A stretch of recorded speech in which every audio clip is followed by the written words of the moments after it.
How are you doing, man? Alrighty, let's give me 1 second here. I'm just gonna post up. We're going live, my friends. Just wanted to go over this new withholding on Adamir and some other things here real quick. How's everybody doing today?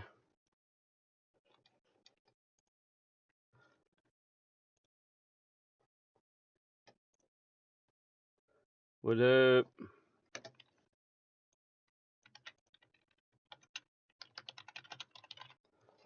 Alrighty. I'm gonna give everybody a couple minutes here just to jump in here. Pop up some of these things quick.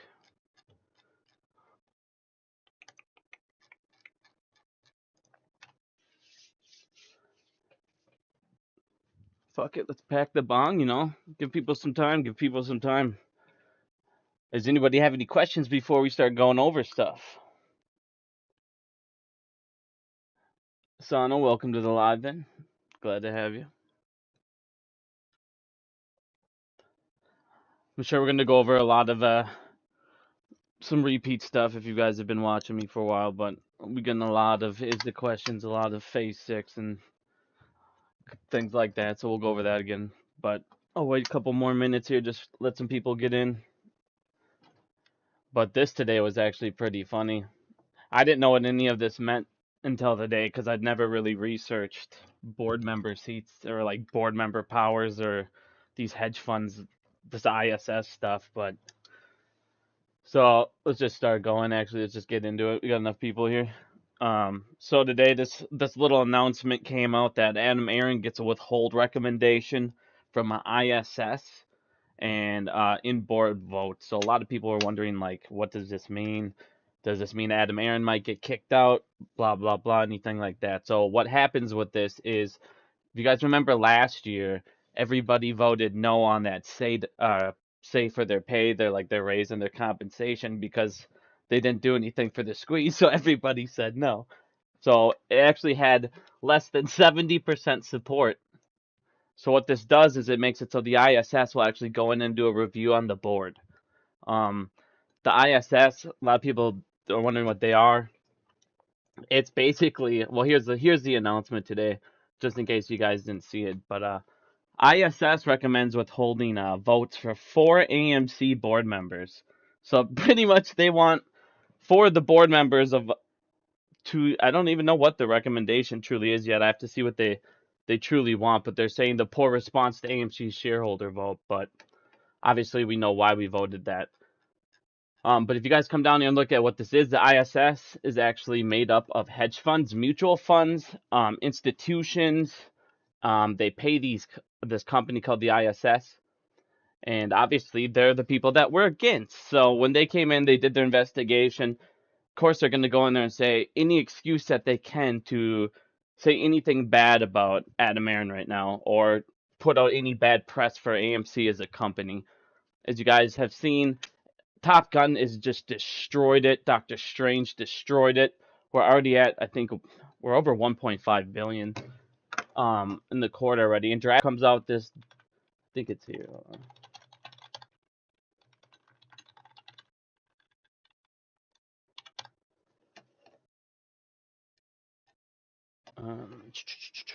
Oh, what did I about Sing 2? What the hell? Sorry about that. Alright, so, what the hell?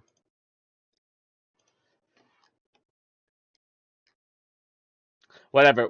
I'm not gonna worry about it right now. But either way, we're at like 1.56 billion or something like that. Jurassic Park is gonna come out. So right now they have no way of putting out any bad press. What are you gonna say? That AMC is destroying it in every single shape and form? They're already coming out trying to say that we're running out of popcorn. And for people that have read that or saw that, Adam Aaron actually addressed that too. They're not running out of popcorn. They're just fine. And make sure you guys get this new tin. Looking pretty sweet. I'm gonna get that shit. But he already put this out. They're not running out of popcorn. But like I said, man, they're blaming us for everything. Them running out of popcorn, their sales doing too good. But yeah, this is all it is. Is right now they're pretty much throwing the hissy fit that Adam Aaron, like I said, they obviously don't like Adam Aaron. So if they don't like Adam Aaron, that's a good thing for us. But if you guys look at this ISS thing again, it says it's a proxy advisory firm made up of hedge funds.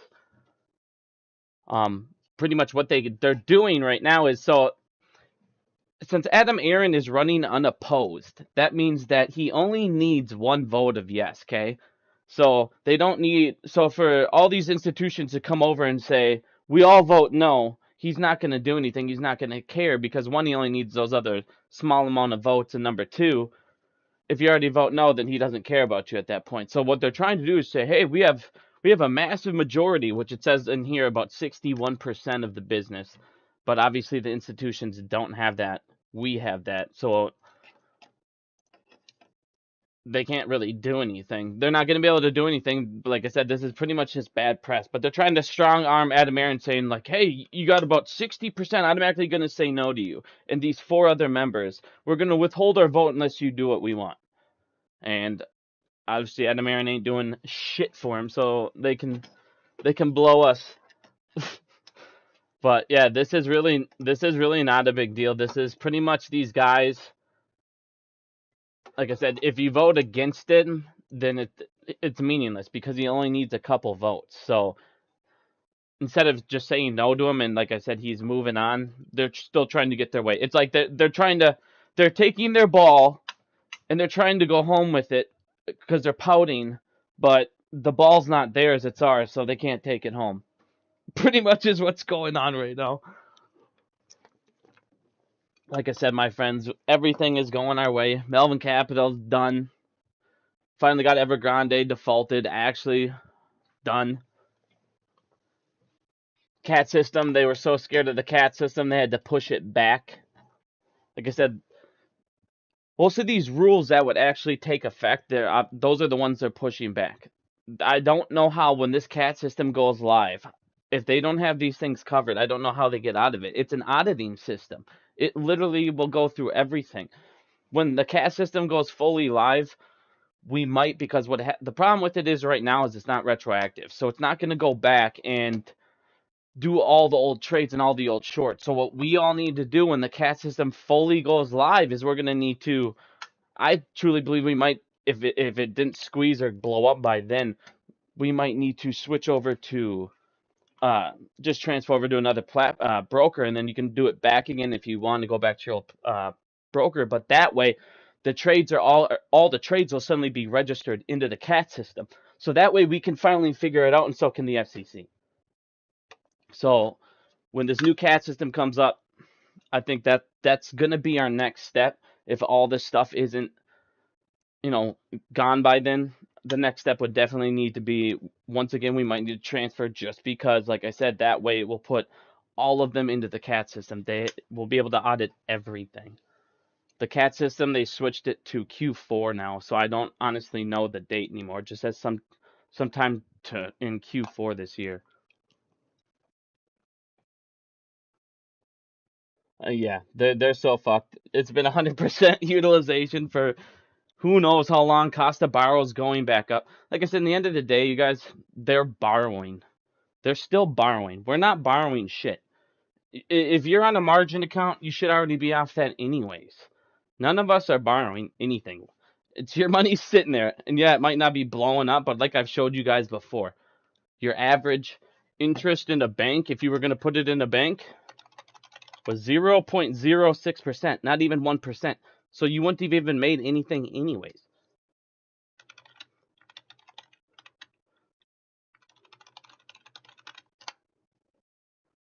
Oh, I'm sorry. That was worldwide. In the United States, the average interest rate for a checking account is 0.03. So I'm sorry. You might have missed out on, if you had $1,000, you missed out on 3 pennies. You know what I'm saying? It's not that big of a deal, but at least now we're exposing shit. We're waking the world up. There's nothing they can do to stop this. You guys, there's literally nothing they can do. The longer this goes, guess what? The more people we're showing. Every single day I'm getting more and more new investors. And it's sweet. I'm going to end up doing another CAT system video here because last time I made one was like 10 months ago. And with how many questions, I just feel like I should do a quick recap, I guess, on it. And then I'll maybe do another phase 6 video because I get so many questions on that every time. But like I said, these two rules, I know you haven't heard me say dates in the last year and a half. I've said one date and it was wrong because I thought phase 5 was going to have more in effect. But then the more we researched it, phase 5 only affected 5% of people in ISDA. So phase 5 was like their testing phase. Phase 6 is when it takes over about 60% of ISDA. It's not like it's a small jump to the next phase. Phase 6 is a massive, massive jump. And these are the ways, like, all the thing about these stock market rules, like, yeah, they're great.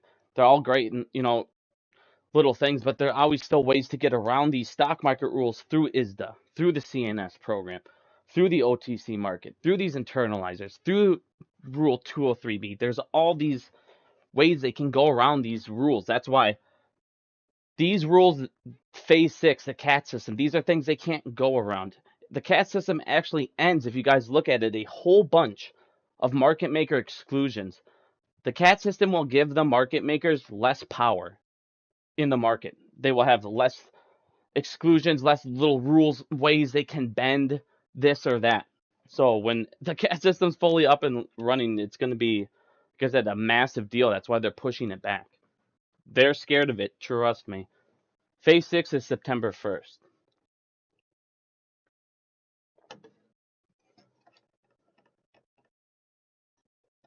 Why is AMC not following GameStop today?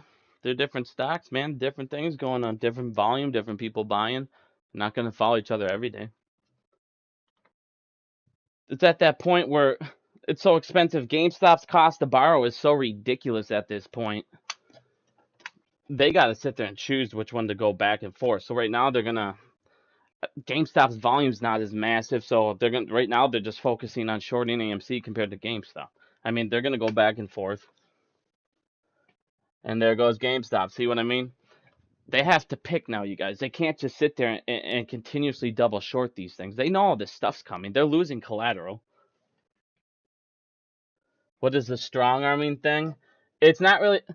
Basically, all right, I'll go this one more time just because we do have a lot more people in here than the first time I went over it. So the thing that came out today is the ISS voted to withhold from Adam Aaron on the board vote. Basically, all this is saying is the institutions and hedge funds, if you guys actually look over here, the ISS is actually just made up of institutions, hedge funds, pension plans. The hell is the other thing? Yeah, so they wanted to withhold 4 members of the board today. What this is pretty much they can't say no because Adam Aaron is running unopposed. So even if these guys just come in and say, Adam Aaron, no, we're going to all say, no, we don't want you. Since he's unopposed, he only needs a couple votes of yes. So what they're saying to him is we're going to all vote no. We're not saying no yet. So we're withholding our vote, but we're going to say no to you and these 4 other board members if you don't do what we want. And then when we all said no last year for their say to pay, 70% of a vote does not get passed, then the ISS has the right to go in and write up a report. And of course they use that one moment to go, hey, AMC's bad here because they have nothing to say about it fundamentally anymore, you guys. There's nothing left. These newspapers, these stupid ass fucking news sites, all these clowns, all the media, there's nothing left for them to come out and say bad about AMC. What are they going to say? AMC every day is breaking a pandemic record? Man, it must be a bad buy. Doctor Strange broke fucking like 400 million. Must be a horrible buy. Top Gun destroyed every record over and over and over. It must be a bad buy. Jurassic Park this weekend, like I said, we're going to finish this quarter over 2.2, 2.3, 2.4 billion dollars. So there's nothing that they're able to say anymore about this stock or AMC fundamentally. They're also, everybody wants them to see, everybody wants AMC to do all this stuff with their money, but nobody truly goes into AMC's debt and looks at all these things, their notes, their deferred rent. They have to pay that deferred rent off as soon as possible. That deferred rent, they got like a year or like 16, like 20 months left or something to get that deferred rent paid off. That is their biggest, that's their debt they're paying down. That's their number one priority, is getting rid of that. And then they can start doing the stuff you guys want them to do. Most people that got into AMC did not understand truly how fundamentally fucked up the company was when we first got into this play. Most people thought, oh, well, we did that share offering and they're good to go. That share offering that we gave them, yeah, it held them afloat. It made it so where they are now, and we've kept them alive. But that share offering at the moment, in reality, business terms, it didn't put them where they needed to be. It wasn't like a GameStop situation where it goes, oh, fuck yeah, we're debt free and we're all good to go and everybody, whatever you need us to do. That's so like everybody comparing AMC and GameStop during this time has just been, to me, unbelievable. They're in such different situations. AMC right now, everybody, you guys really want to fuck the shorts over? You really want to win this too? Go and see the movies as much as you can. Buy as many fucking bags of popcorn, all the shit as you can. Get all the candy. Who cares? Fuck it. If you're not even gonna go to the movie, buy a ticket anyways. Who gives a fuck? You know that $8-10 is now going to the theater. It's going towards numbers. It's going towards media to where they cannot say anything. It's all about just shutting these fucks up now at this point. Like I said, they're literally this little shit right here is them grasping for straws, because what are they gonna say? Well, look what they're saying. Retail's getting fatigue from buying. Did you guys see that today? It was the funniest shit I've ever seen. They're running out of ammo. If you're literally talking about retail having fatigue of buying, here's the biggest fucking loser right there. He's coming out and having a talk that I'm going to be watching here, and he's going to go over a whole bunch of new rules and stuff. So we'll see what actually happens here with the SEC. I don't ever really get my hopes up, but Dave Lauer and We the Investor, you guys, this is that thing he's doing for everybody. I don't think people really truly understand how big that program is. Right now, none of you think about it yourself in the stock market. None of you do.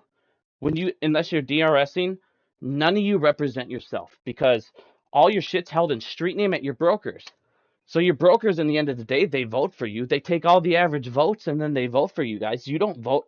Your vote might not necessarily count. So technically, you don't have your own say in the stock market. On top of that, when they go to market makers and they go to these, they talk about these rules, the SEC things we see on the website, all that stuff that gets passed. Guess who's the ones talking to them and saying it's in the best interest of us? The market makers, these brokers. Why do you think payment for order flow came into the United States? Because these people went over there and were able to convince them that it's better for the market and it's better for retail investors. In other words, they're representing you. The people that steal from you every single day in the market are representing you right now. Think about that. That's like saying, I know how much you guys love your politics. That'd be like me saying, I'm going to vote for you. Tell me who you like, but I'm going to vote for you, okay? I'm going to actually put the vote in, and you just deal with it, but just tell me who you like. That's exactly what's happening right now. It's literally ridiculous. And We the Investor is actually giving retail a say. When Dave went up there and presented that information, you guys, like he said, they actually were blown away by how much knowledge we knew about certain things. We were bringing things to their attention. He proved to the SEC that payment for order flow does not make the United States a more liquid market. And as a matter of fact, there's other markets out there that are more liquid than ours that do not participate in payment for order flow. And if you guys can sit there and go up to the SEC like Dave is actually doing and present this information. See, a lot of people are going to get mad at me right now when I say this. But it's reality, and it sucks, but it's reality. There's this new thing going around. I'll see if I can find it in the next couple of seconds. There's this new thing people are trying to get me to. Here, I'll see if I can find it in my. These people, we're trying to push around, retail right now is trying to push around, take AMC and GameStop out of the dark pools for 14 days. Let me see if I can't find it.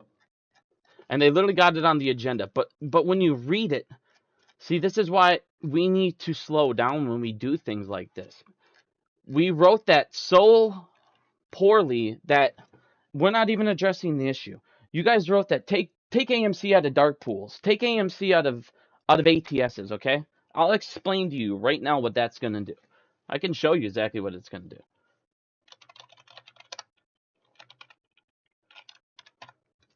So, let's say you guys got it right and it passed and everyone's all jacked up. This is exactly what's going to happen for those 14 days, okay? This will be the path it will take instead. That was the worst square I've ever fucking made. Jeez, that was awful. Alright, then you got this, and then we'll start branching out, okay?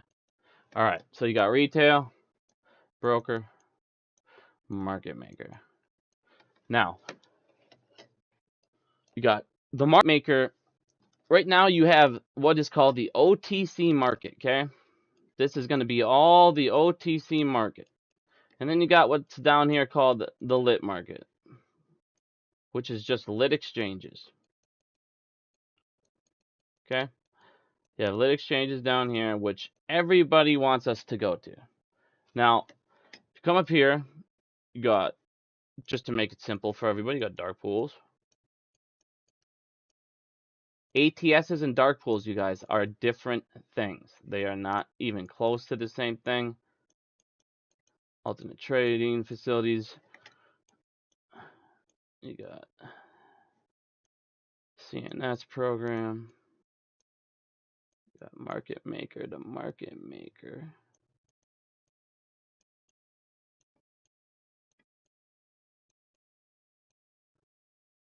That is the... So, and now, you got these new stupid things too up here. You got these new STS, SFT, stupid loan. All right, so I know. Oh, duh. How am I missing them? And then you got family offices. Okay, so and people that don't know what a family office is right now, a family office is an unregulated hedge fund. Okay, so in 2008. When all these hedge funds, all these people were getting caught and they were getting exposed in the swap market, what they ended up doing was going, all right, we're bankrupt, blah, blah, blah, don't worry about it. And then what they did is go, now we're going to become family offices. Why? Because the family office is unregulated. They do not have to follow the Dodd-Frank rule. They also don't have to fill out, one second. I'm going to, oh God. Sorry, that was my boss. I sent this dude a report like 3 times. I don't get always not getting it. But either way, sorry about that. What was I saying? Oh yeah, so God, I can't remember where I was at. What were we just talking about? Boss threw me off. Sorry, y'all. I thought it said ISIS. Nah, it's just literally the ISS. It's the institution. It's something stupid.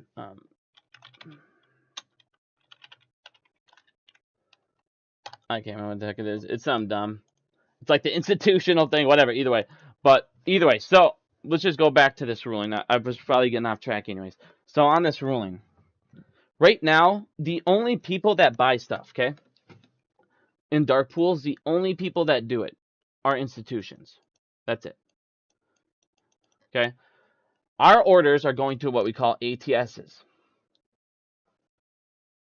I know I need to stop smoking, man. Oh, family offices. Thank y'all. Thank y'all. That's what we run. All right. So family offices, they get around the Dodd-Frank Act, and they don't have to fill out 13Gs, Fs, anything. They don't have to report what they have. Think about that. They're unregulated, and they don't have to report their holdings. So family offices also, right now, if you look in the stock market, family offices have $7.6 trillion, okay? Everybody worries about hedge funds. Hedge funds right now are at 3.6 trillion, or 3.4, I think. They're at 3.4, if I remember right. I think they're 3.4.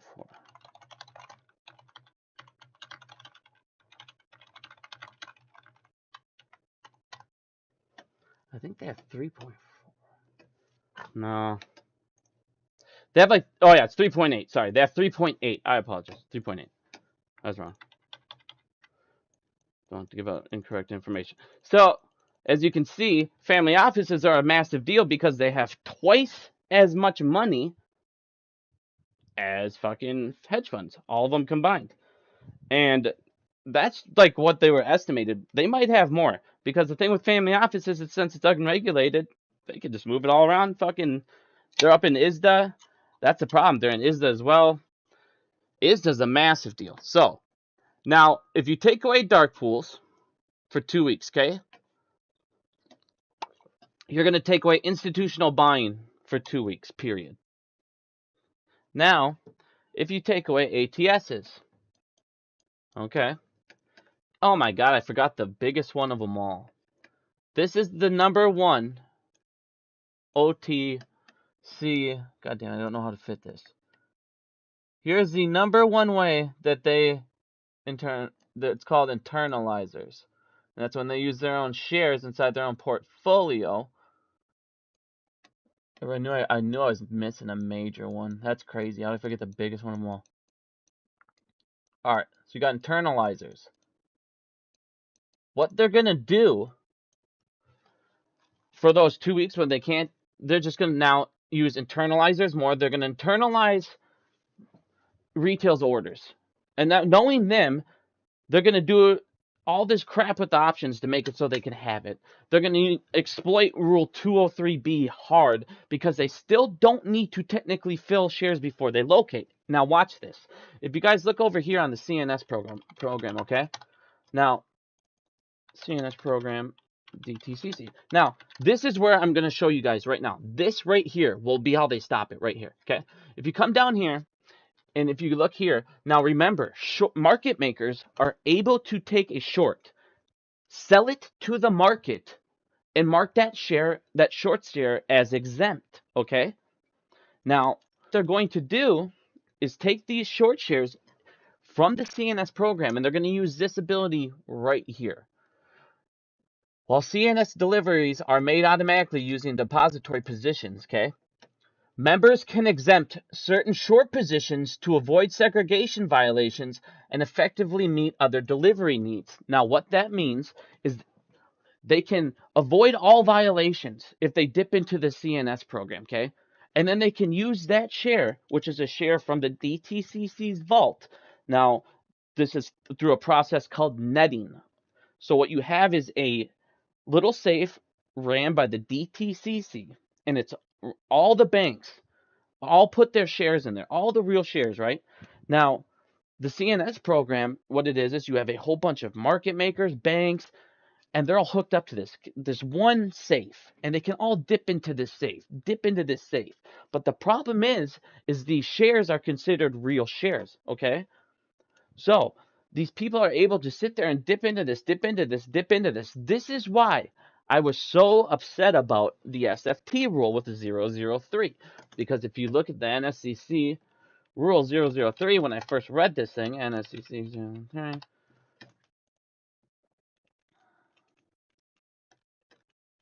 What is this stupid thing? If you pull up this, God, this computer sucks. All right. So if you come down here, it talks about how they could use the SFT program to potentially cover naked short sales momentarily. Like, Jesus Christ, this is ridiculous. You now have basically a reverse repo, dip, get out of jail free type crap. But it's not, the more you read into it, because that's the way the CNS program is built. The CNS program is run by the bankers. So the problem is the bankers, just like in ISDA, okay? In ISDA, what's going on is you have banks who are writing ISDA contracts, master agreements with market makers. They're also the regulators. So they're approving everything, and they're also the regulators. So in the end of the day, they're never going to charge themselves or say no to anything, because why the fuck wouldn't they? They're going to always take money and always have that, oh, these guys owe me. And then you know what they do? It's called securitization. They take all of those assets and all those contracts and they repackage them up in the derivatives market, and then they'll resell those. It's called securitization. And then they'll resell those to us. And guess what? They made even more fucking money, or they remade up their losses. It's why the derivatives market is over $2 quadrillion. It's a fucking joke. Everybody sits there and asks, where are they going to get all this money to pay everybody? Well, there's $2 quadrillion worth of assets in the derivatives market. Guess they better start selling that shit.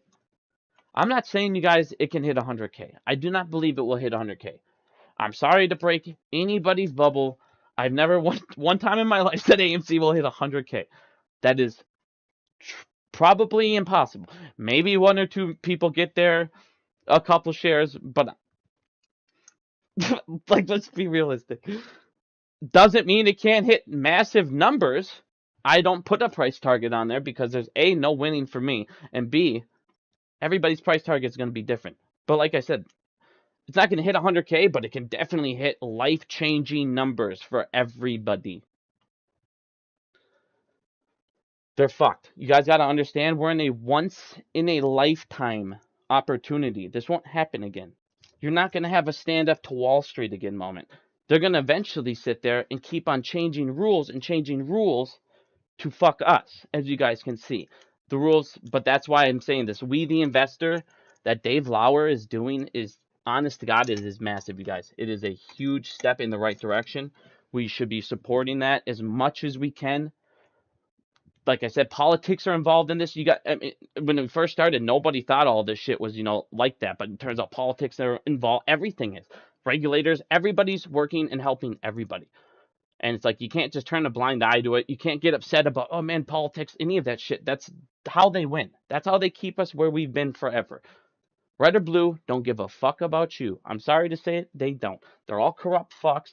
They're all taking money. They're all going, just because they don't take money in their campaigns, guess what else they're doing? They're taking paid speech. If you don't believe me, go look at how many millions and millions these guys are getting a year in paid speeches. By all Virtue, Citadel. Democrats go to Virtue and get paid. Republicans go to Citadel and get paid. They're both pieces of shit. I'm sorry to say it. It's where we're at, my friends. But with this CNS program and with you got the CNS program, so these are going to be their major two. Back to where we were. These are going to be their major two.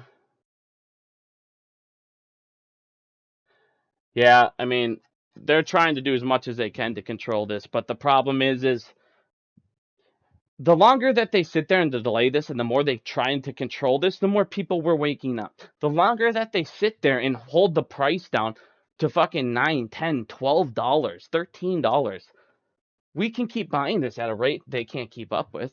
And on top of that, one second.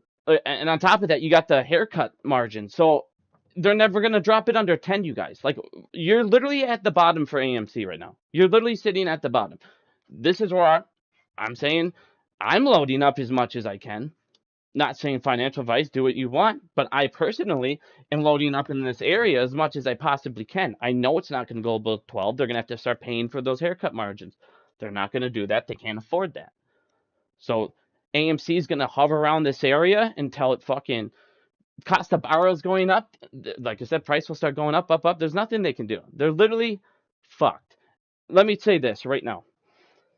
If you bought AMC last year and you've been holding this whole time, and you bought in last year and you saw the numbers and you saw everything, and you're like, man, this looks like it's ready to pop. The numbers across the board are way higher than they've ever been. And it's not even comparable.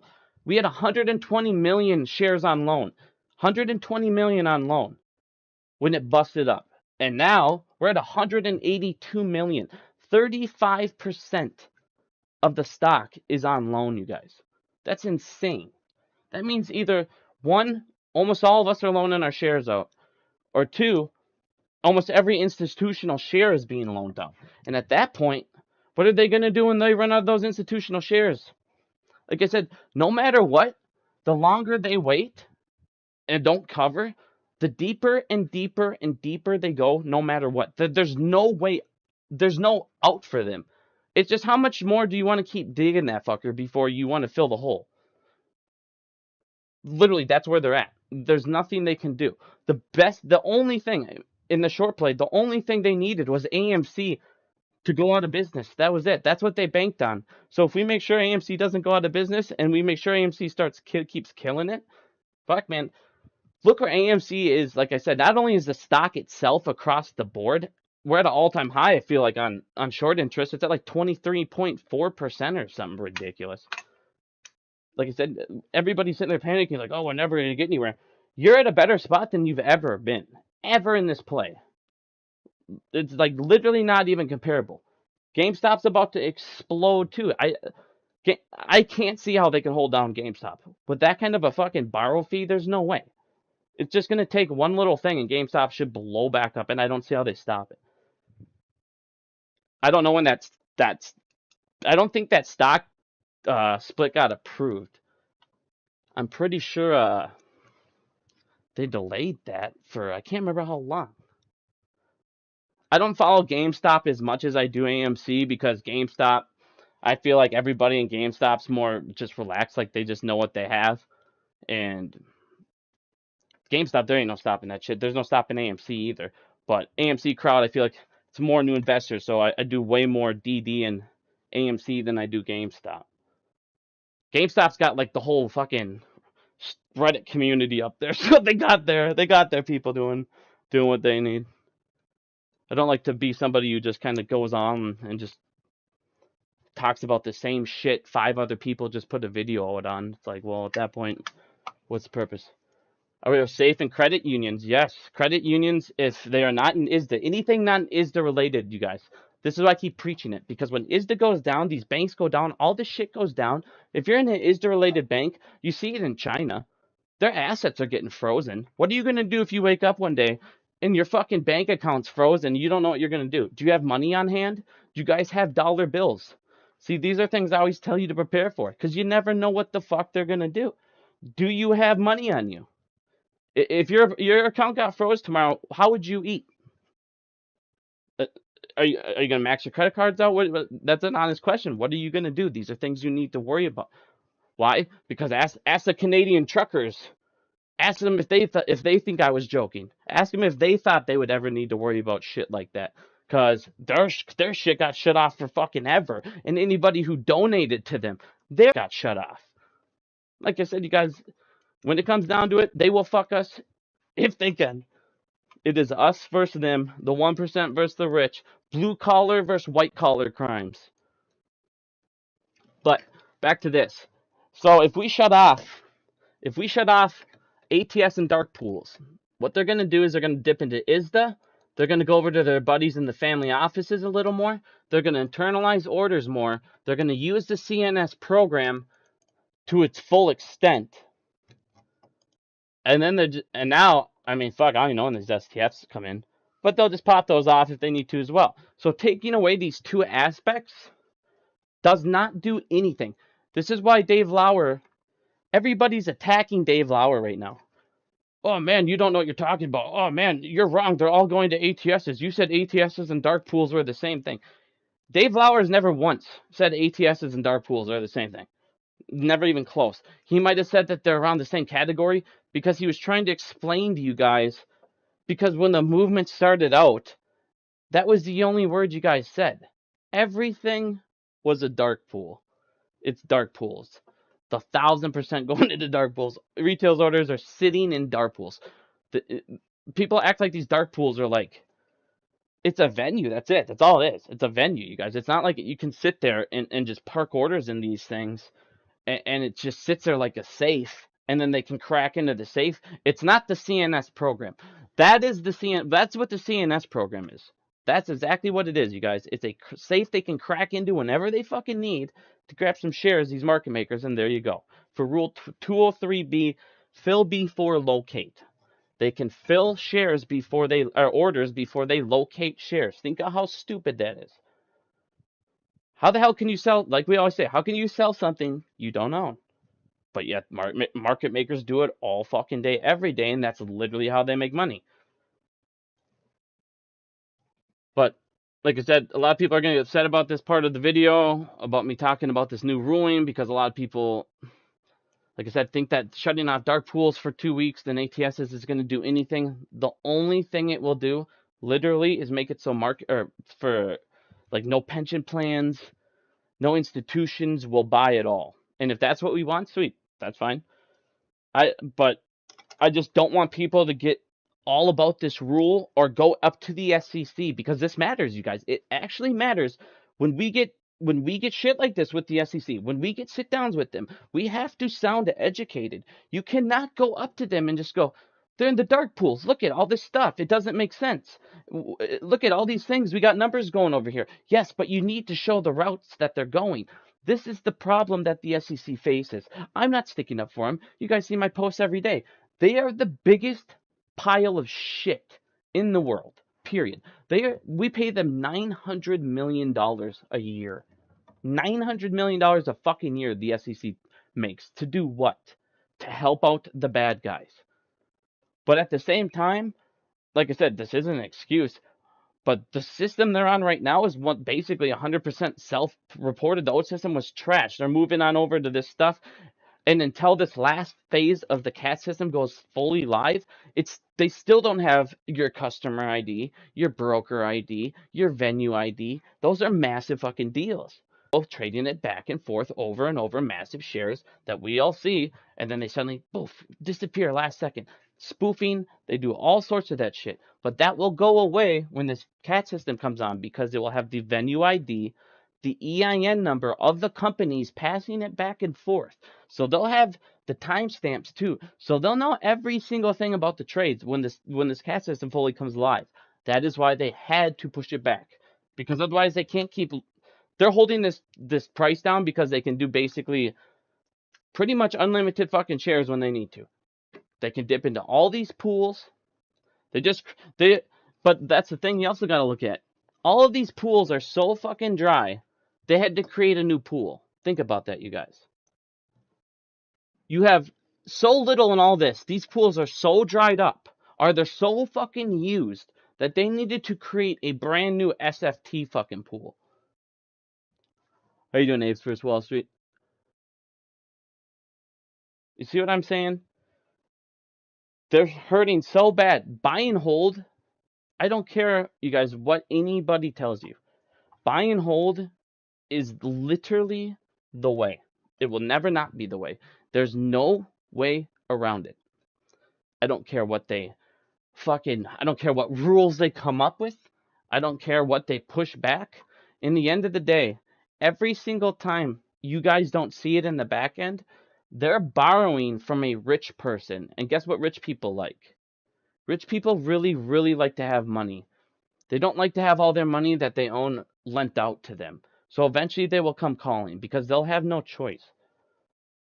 Except they're still borrowing from banks, and we're turning out to find out these banks are the biggest piles of shit. That's what I'm saying, you guys. You have an enemy, attack those motherfuckers. It's the banks. They run everything. They're literally the DTCC. You guys, I mean, Jesus Christ. People wonder why they can get away with this. I mean, literally, here we go. This is why. You don't even need to see another thing. There you go. You read every one of those names, and you tell me why they can get away with shit. You got Citibank, PNB Paribas Bank, the most corrupt fuckers in the entire world. JP Morgan Chase, the biggest piece of shit in history. You got JP Morgan and you have Goldman Sachs. Both the biggest worthless pieces of shit in history. Both the most corrupt fucks ever. They're almost as bad as fucking HSBC or whatever. People working with cartel like nonstop. Then we go down. Oh, you have Citadel Security? Well, why would fucking regulators of Citadel be on the board?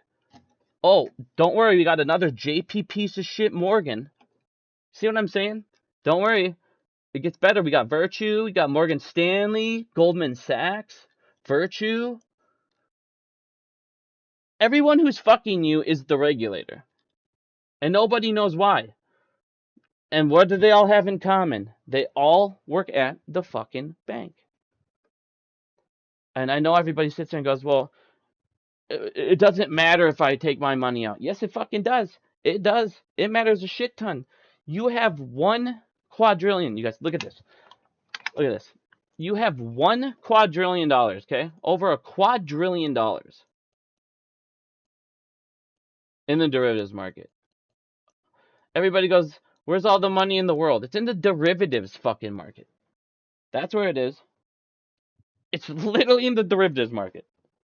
You have over $1 quadrillion in there. Guess how much fucking is in interest payments, you guys? Go ahead and when I'm done, go ahead and Google this to make sure I'm right. You have 488 trillion in interest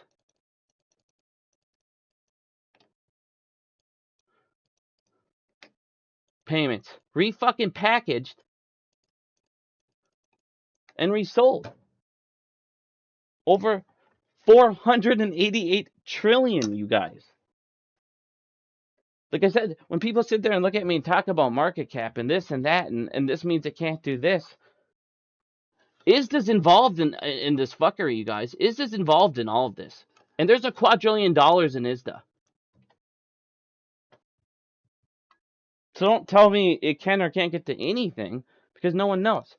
It's all bad we fucked this up. But if you guys want to have to dip into this, the way we get those big numbers is dipping into this. The way you dip into this, you fuck up the banks who write ISDA contracts. What is ISDA? ISDA is your unlimited share glitch. Every day. Where the fuck are they getting these? They're getting it from ISDA. They're getting it from the bankers who can make shit up. These bankers, think about how fucked up this is. You guys wonder why bank stocks are just always fucking unbelievable? These bankers can fucking trade their own bank stock inside their own dark pool, and nobody ever knows what's going on. They don't know who the fuck's buying. They don't know shit. It's whatever the bank wants to say is going on with their stock. How the fuck is that not conflict of interest? Think about that. Could you imagine if AMC could trade itself and have all of it and just be like, you know, we have our own dark pool. If AMC retail wants to buy or anything, like we determine. Like, could you imagine that? That's what these bankers got at their ability. It's a joke. These guys write these ISDA contracts, and then you know what they do? When it gets too out of control, they call up their good old buddies at the fucking Iron Mountain fire range here, bro. Where's Corey? No, hold on here. Then they go over to these guys and they call up their mafia buddies. What's this one?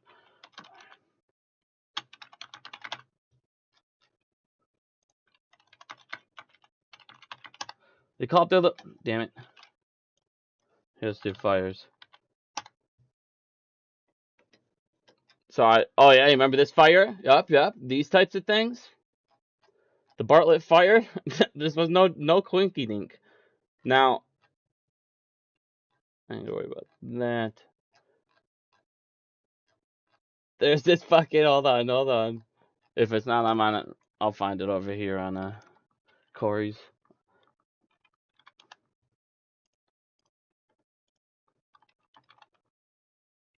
I can't remember his name. It's like Corey. I think it's the one AMC.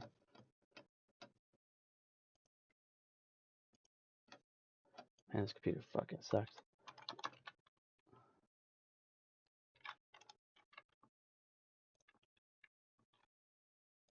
Alright.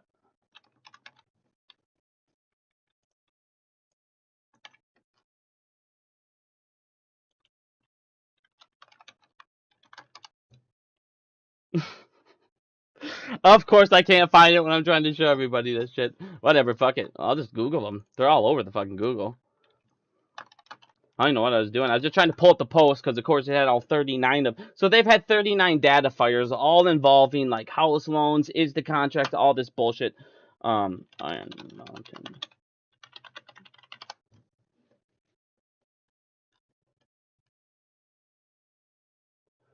Arson. Hold on.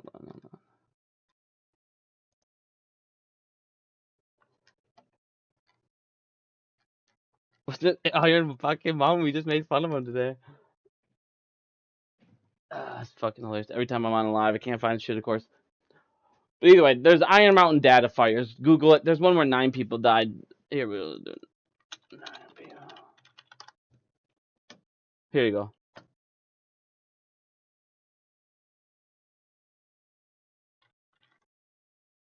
Iron Mountain had 4 fires over the last few decades. Iron Mountain had like 37 we found.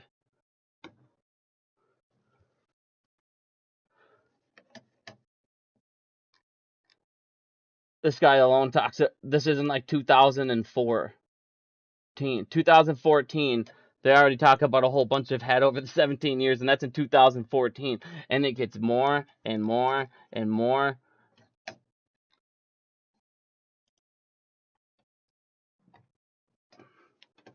Game stops running. I don't even think I have trading view fucking set up. I'm gonna.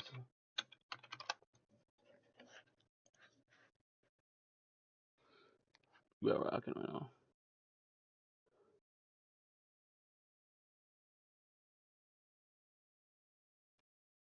Game stops popping a little bit. 145. Let's go. We're rocking on AMC here.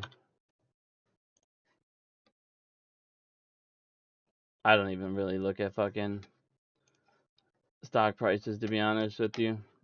If you guys care, AMC's over 13. But like I said, they're not going to bring AMC under 10 anymore. They're not obviously going to bring GameStop. Well, I don't know where they're going to ever be able to bring GameStop again. Like I said, GameStop, man, that's on its own whole new level at this point. I think the fee's still fucking insane. I mean, I have like, what the hell? Why isn't this dark mode, man? I mean, gross. That was disgusting. I don't know if people ever look at stuff without dark mode on, man.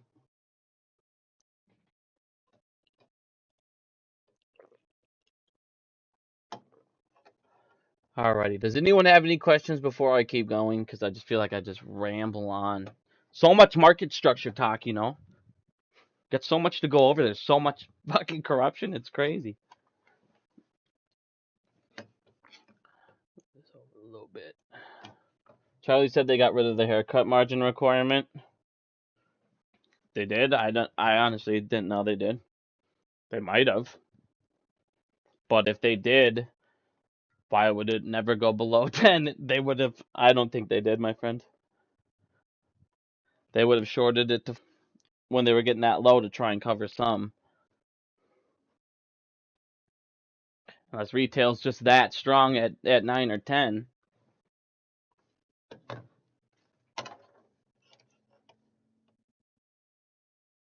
How much do I bench? I don't know, man. I'm an old man. 35, buddy. I don't do that stuff no more. Alright, I'm gonna get this line off my computer. I don't like holding that gross shit up there. Otherwise, people start watching lines, and I can't tell people to not watch the line and then put the line up. You know what I mean? We're all about education here, not line watching, my friends.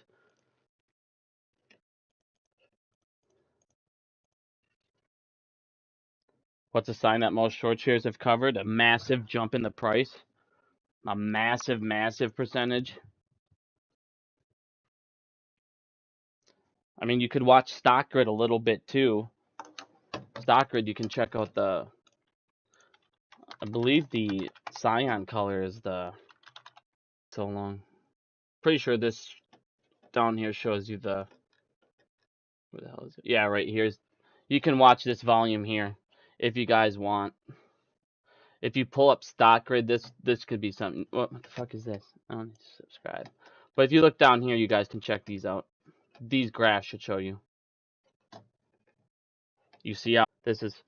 But this is going to be the next type day. But you can get an idea. The squeeze isn't going to just be like a day long. There's some people asking like, well, it lasts a day, 2, 3. I mean, days to cover is already at like, I think it's like 3.8 or something. Days to cover is insane. And not everybody's going to sell right away. There's still going to be, there's still going to be halts. There's going to be all these things to the point where it's going to be a while. But you can kind of track using these. You can kind of track if they're borrowing. See, you can see if they're borrowing, returning. But I'll put this up here right here so people get this website.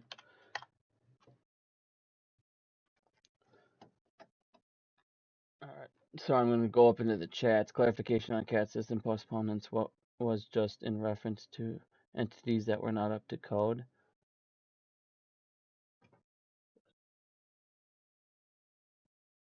Hold on. Sorry, man. I'm trying to see what you said before that. I didn't see your first message. Sorry, I didn't see your first message, man. I can't find it. Re-ask that cat question one more time.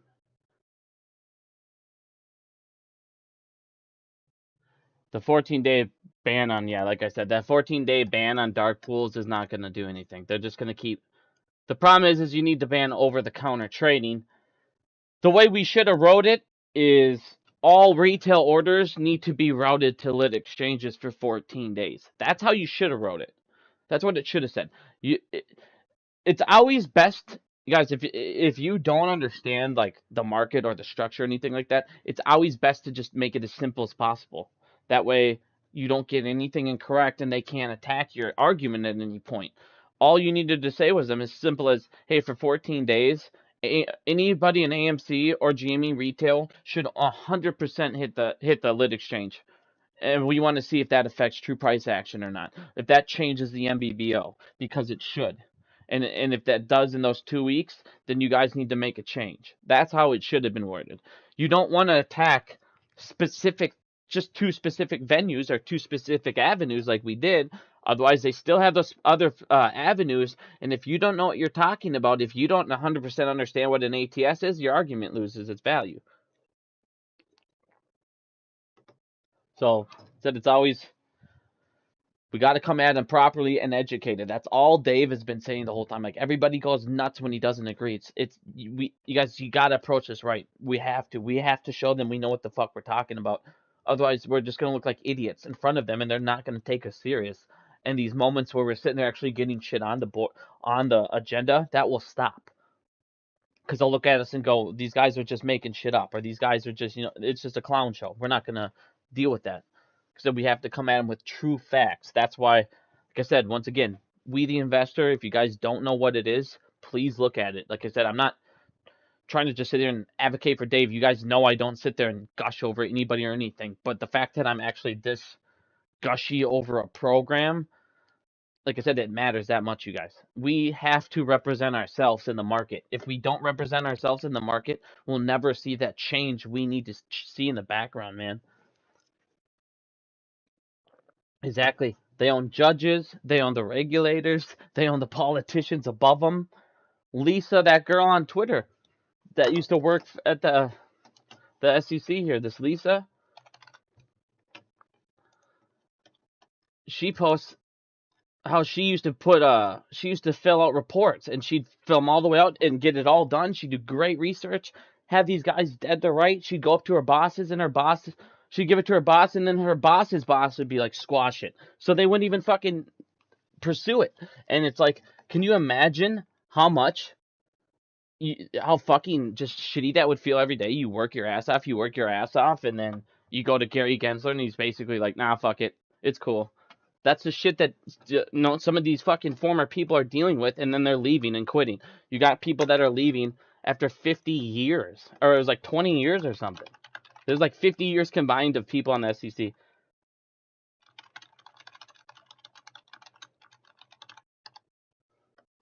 Yeah, 50 years of experience so far has quit under Gary Gensler because he's that big of a pile of shit. We're not the only one, you guys, that see this shit. We're not the only ones that are pointing this out to people, and that's why I'm saying we can't stop. Facebook did dodge that regulatory bullet yesterday. Wall Street's worried the stock market. Sorry, I didn't mean to play that stupid video.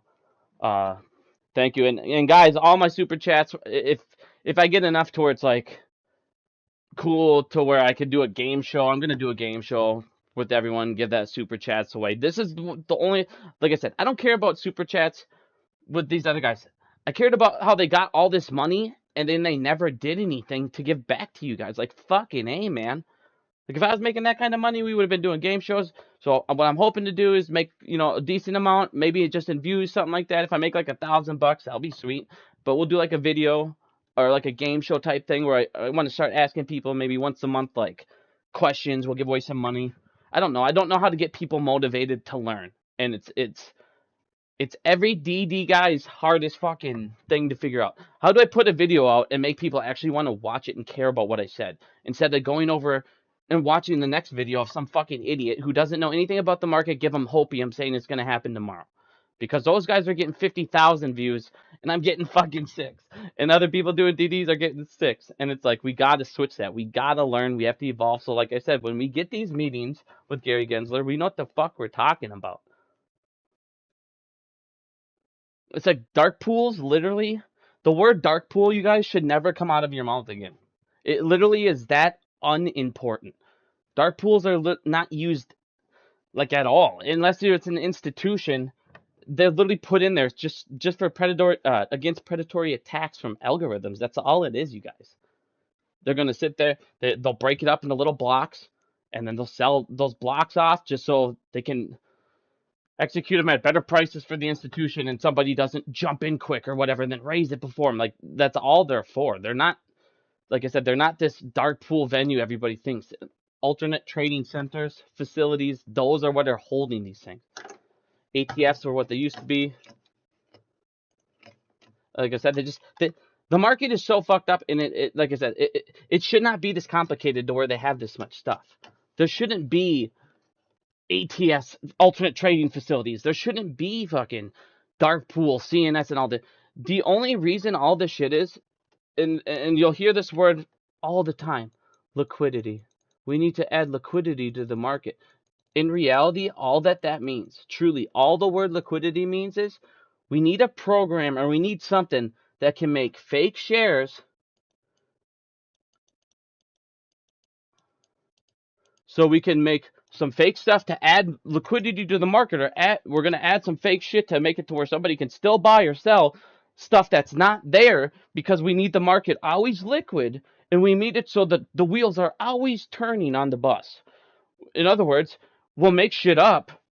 So whenever you hear the word liquidity, it's, all right, I'm adding some fake shit, so in case we run out of fucking stock, we can sell them this instead. But liquidity's there, and the market doesn't slow down, so it's good for retail. It's good for retail. It's never good for retail, because the more liquidity programs you add to the fucking market, guess what? True price discovery, the NBBO, is that much farther away from fucking true price action, true price discovery.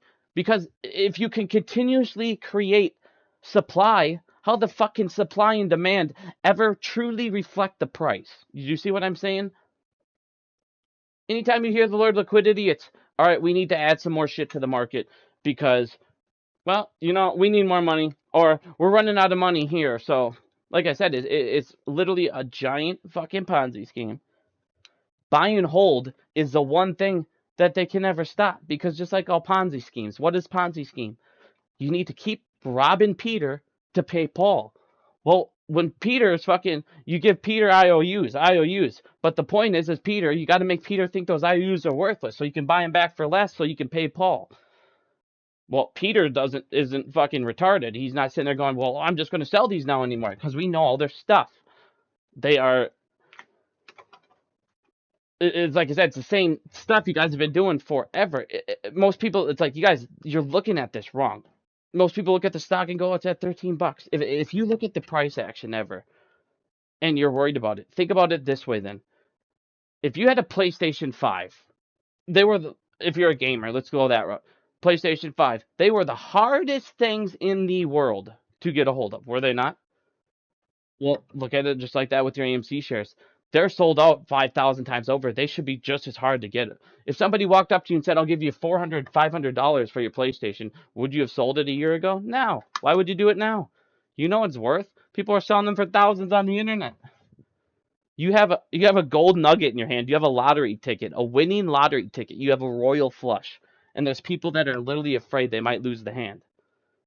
It's just not your turn to play your cards, guys. Just chill out.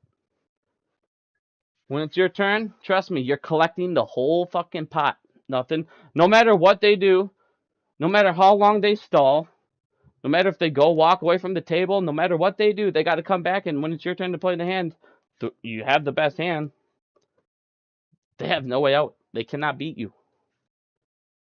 Ponzi schemes need more money continuously coming in other departments. we need to just sit there and focus on discrediting the fucking media, showing people they're wrong. Stop watching these people. If you're listening, stop worrying about politics. I'm sorry, you're going to have to do it right now because they don't fucking matter at all. You are getting taxed and you're not being represented, period. I don't care what you think. And no, if you're sitting there like, oh, it's because the Dems are in charge. Well, guess what? We were shitty as fuck too. For the last like 12 years, 13 years, they've been stealing from us for how long? Who cares about if the country ran a little better for a brief moment under one people? Because guess what? If they weren't stealing and allowing the rich to do all this other shit, it could have ran so much better you don't even get it. You could have had so much better technology you guys don't even understand. How much technology has been lost to short and distort? You have no clue how much has been lost. You have no idea how many lives could have been saved. Cures. You guys don't understand. The number one thing that they go after is what? Research centers that are making cures for diseases. Why? Why do they need all those? Because they need people to die. Sad to say. Ask Bill Gates, the biggest piece of shit on earth. Dude, like, continuously talks about how we need to lower the population, and he loves it. We know. And you're one of the ones that need to go, you piece of trash. Jesus Christ. Like Thomas Jefferson said, man, this quote will live on forever. I mean, these guys knew what was going to happen. It's not like this stuff came out of nowhere. And the government, that's what's funny. Because we don't know this, all this back-end stuff, and they don't teach you it in school. And then the anyone that does try to show you this stuff, oh, they're a nutcase. They're a conspiracy theorist. They're wrong. Yeah, we know. Turns out they've been right the whole time, and all high school, middle school, and is done to do is to make sure you go right into the system and do what they want. Why, like I said, why is minimum wage still $7.50 or whatever, $7.25, the federal minimum wage? Yes, states have changed it, but the federal minimum wage should never be that low. It should have gone up. They had us convinced raising minimum wage was a bad idea. They had people convinced you need to go to college. And then it turns out why? Because college is the biggest scam in the fucking world. But you need to be in debt for the rest of your life, right? We need to now we need to do, oh, you guys, it's all your fault. So now we need to forgive all these loans. But don't be mad at us. Be mad at the people. They have people getting mad at people who got their loans forgiven. Yell at those people that got their loans forgiven because you didn't get to get your house forgiven or your loans forgiven. So now we need you guys to not look at us. Again, look at each other. That's what they do every fucking time when they fuck up.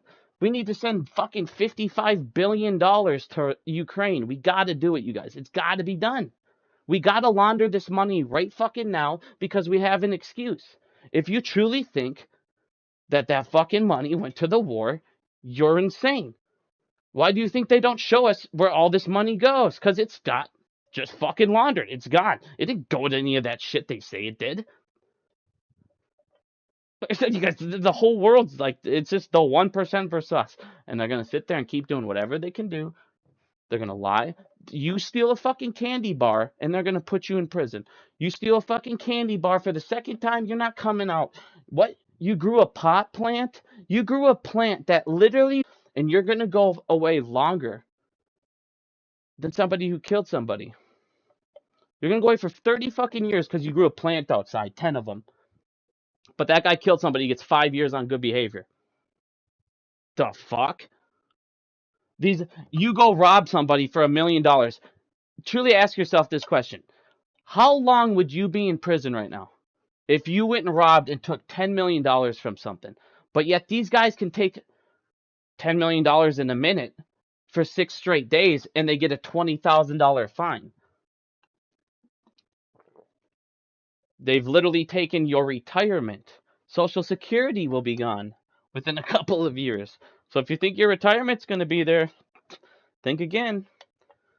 You don't think you're going to be working the rest of your life? That's their plan. They're going to keep destroying the fucking dollar more and more and more until they go, you guys, there's no way out. We have to make CBDCs. You have to make these CBDCs. These banks, we need to give the banks more power. Now, instead of just having the Federal Reserve in charge of our currency, let's have more banks in charge of our currency. Yeah, let's have more banks do it. So we can have fucking 10 of the feds. So instead of when the feds run out or the feds can't fucking print and the inflation goes too high, well, if one of these other guys just mint out some more CBDCs. Fuck it. Just mint them on out there. Like I said, man, we gotta wake the fuck up. This shit is literally no joke. The bank has stolen this country. It's literally a mafia that fucking, like I said, guys, everything in the world evolves. Hedge funds evolved into fucking family offices, and guess what they did? They evolved into a family office. Instead of having $3 trillion, they now have $8 trillion because they evolved. The mafia, what did the mafia do? Hell, instead of always fucking fighting with the government, instead of doing all this stuff, continuously fighting with them, dying by them, fuck it. Let's just buy the people that write the laws, and we're all good to go. There you go. And if you don't fucking believe me, if you really don't believe me, I want you to sit down right now and take 2 seconds to go on Google. And I want you to write banks cartel. And you will see about 46 different fucking articles about different banks, all with proof. And then what I want you to do, if you think I'm wrong about a single thing that I've said today, go ahead and Google the Pandora Papers, because I didn't fucking do that research. Some of the best researchers in the world found that information. I'm just rereading it. Like I said, the bankers are literally the cartel who are now fucking in charge of everything. They run your politicians because they give them $20 fucking million paychecks. Why do you think? Look at this, you guys. Look at this. Watch this. I mean, this is just shows you how I'll prove it right now. Ken Griffin, leave. What the fuck? Illinois. What's that idiot's name? I can't remember his stupid name. Whatever. I'll just do him. Can't remember his name. Richard Irvin. Okay. Okay. So he's busting $20 million to this guy. He's giving this guy fucking every penny he's got. Why? Because he needs him to be the governor of this fucking city so he can keep letting him get away with his fucking tax breaks, his bullshit. And guess what? If he loses, where is it? Ken Griffin literally says, if we fucking lose, so he's trying to strong arm people like a douchebag. If we leave, I'm going to move our whole offices. Like I said, you guys, these corporations, these fucking corporations have more power. They have more reach than any empire in human history. You guys, you hear about the Roman Empire. You hear about all these great empires that lasted how long? None of them were as big as Apple or Google or any of this shit. How much power Apple has even in China? How much power they have all throughout the world. They own everything. And if you don't fucking like it, they will not only take you out, they don't care if you work in their industry because they know people who work in your industry. And if you don't like what they have to say, they're going to make sure nobody does business with you. Then they're going to go ahead and call up their little boyfriends at the media and go, hey, you guys, we better distort this company. And guess what? You're no longer a problem. Like I said, this shit is crazy, you guys. Like, it's literally ridiculous. I don't know if you guys have read about Bain fucking Capital, Apollo Management Group, but that's all they do. They literally just infiltrate companies, get on the board, give everybody raises. Look what they did to fucking Toys R Us. Watch this.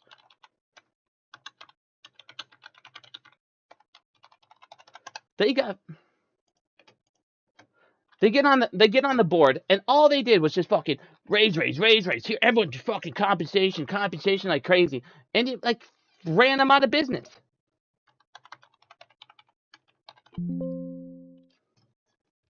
So all of a sudden, Apollo Management Group comes in. They're like, "Hey, I got an idea.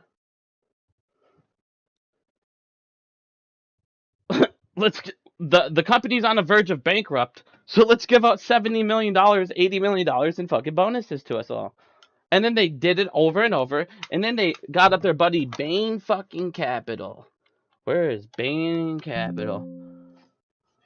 Then they call up their little buddy over here called Bain Capital here. Watch these tool bags. It's not like they do this alone. They get up their little boyfriends, Bain Capital.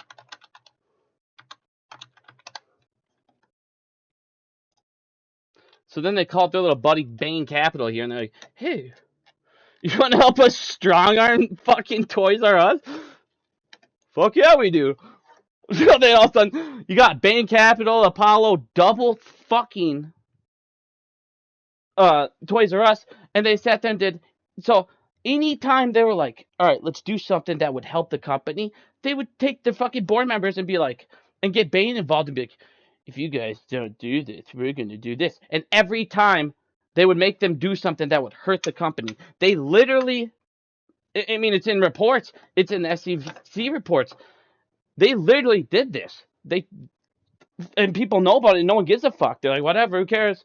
They literally took a company over, distorted it, attacked it, and fucking that was the end of it. And as a teamwork, and that's not fucking market manipulation or nothing. They didn't give a fuck. You said this shit is crazy, you guys. Apollo Management Group. Guess what? They tried to do it to AMC. Everyone who's sitting in here fucking with AMC, they tried the same bullshit, dude. They tried to fuck AMC over too. Over and over. And then we kicked them out when we did that last share offering. Or they did the fucking sold the bonds. And paid that note off. Which was the best move ever. And now, as you guys can see, you got fucking... Now they're crying. Like I said, everybody who sat there and goes, man, Adam Aaron's against us. If Adam Aaron was against us, they wouldn't be fucking crying about him. They wouldn't be trying to get him fucking withheld and all this shit. They don't like him because he's not doing what they wanted him to do. They put him in, and he pretty much told Apollo to go fuck himself. If you guys look back, pull this shit here, because a lot of people, I don't like the Adam Aaron FUD. So let's put it to rest here quick. Jesus Christ, why is this the slowest computer I've ever used, man? Guy used the upstairs computer and it's just a pile of trash.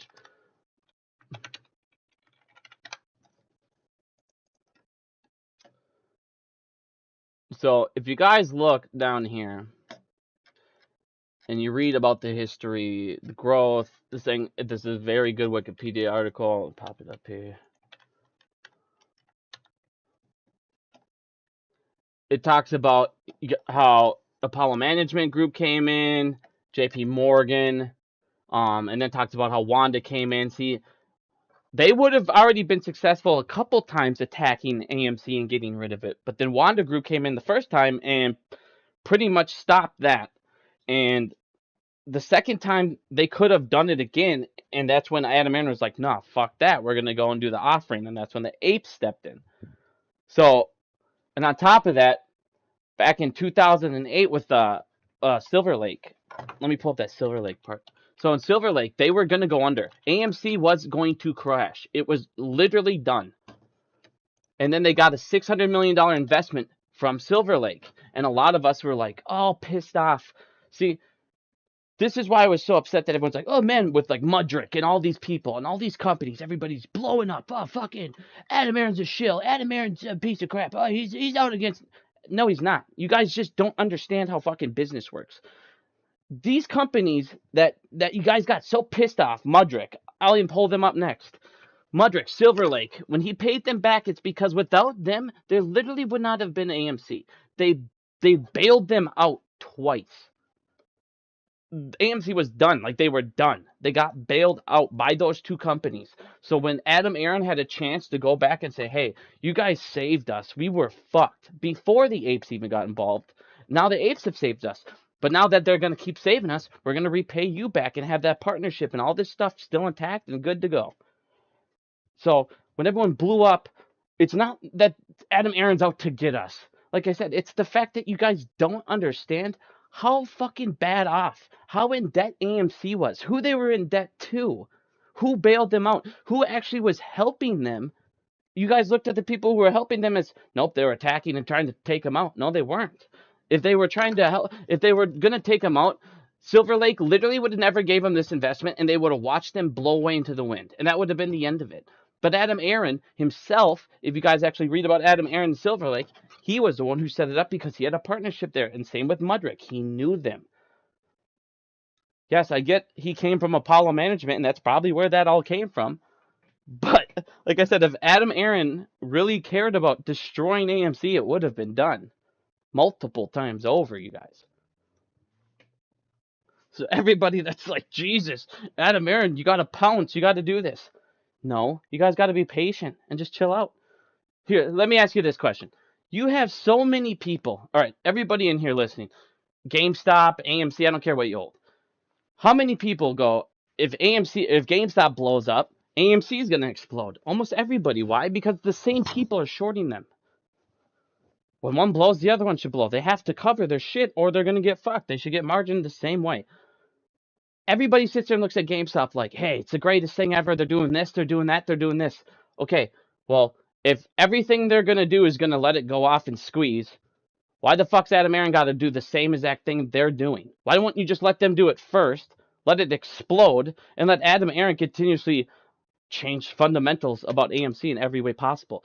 Do you guys know that since we've started this last year, AMC has closed 98 theaters, and they've opened up 15?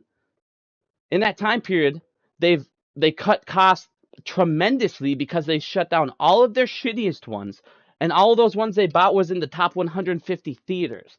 So when they showed us on their last earnings report, they used to be at about 23% of that total revenue of that number I was showing you, that 1.6 billion.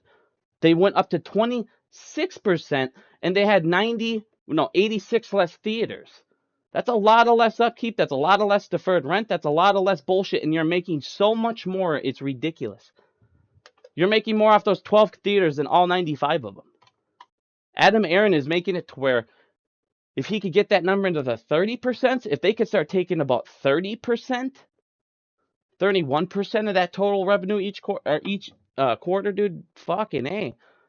That's when they'll start paying shit off rapidly, you guys. We got to just keep buying up all their merchandise, all this shit, just fucking company as much as you can. If you can't make it to the theater, who cares? Buy a fucking ticket. They're $8. They're $10, dude. You know that $10 is going to a real good cause. Instead of donating to a charity, which most of these charities, if you're not donating to a nonprofit, you realize that they only need to donate like 10% of what you gave to them, right, towards that charity. And most of the time, they keep the other 70%. Some rich guy. At least you know this is going towards your stock and you and all this stuff. Like I said, I'm not saying don't ever donate to charity.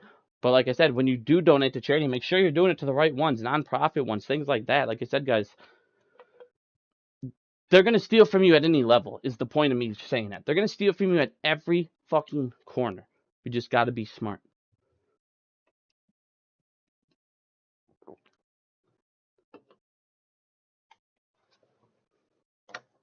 GME's exploding. Let's go. I'd pull it up, but I don't really want to look at lines. But you said it's at 149 for people that are listening and not watching. But GameStop had a little runski. But like I said, there's nothing they can do, man. They're so fucked. Buy and hold is truly, it is the way. There's as much research as I've done, all these little programs, everything. It doesn't matter. There's no way out. Because all of these programs, all of this stuff, in the end of the day, it's all still borrowing from a bank. It's all still borrowing from a market maker. It's all still borrowing from a family office. It's all still borrowing from somebody. And eventually they're going to say, I need my money. I have to pay other shit off. Or you're going to see what you've been seeing too with Citadel. Did you guys see Citadel has like 12 clients or something now? They only have like 16 clients.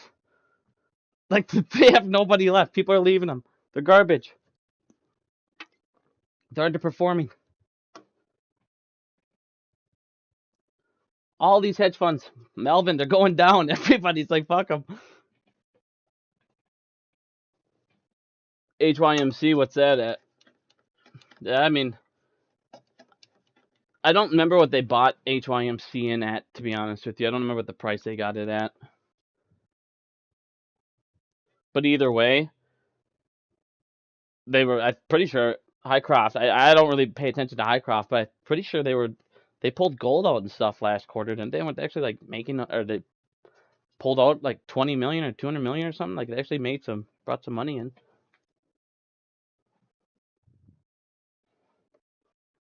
But yeah, I mean, and then they got that what the hell is it called? That ad program company, and uh, plus you guys also gotta look at it this way. So I was watching Peacock app the other day because I was watching Parks and Rec, and every time like that's the thing about streaming services that suck is every time you have the fucking commercials, it's the same goddamn one over and over and over, right?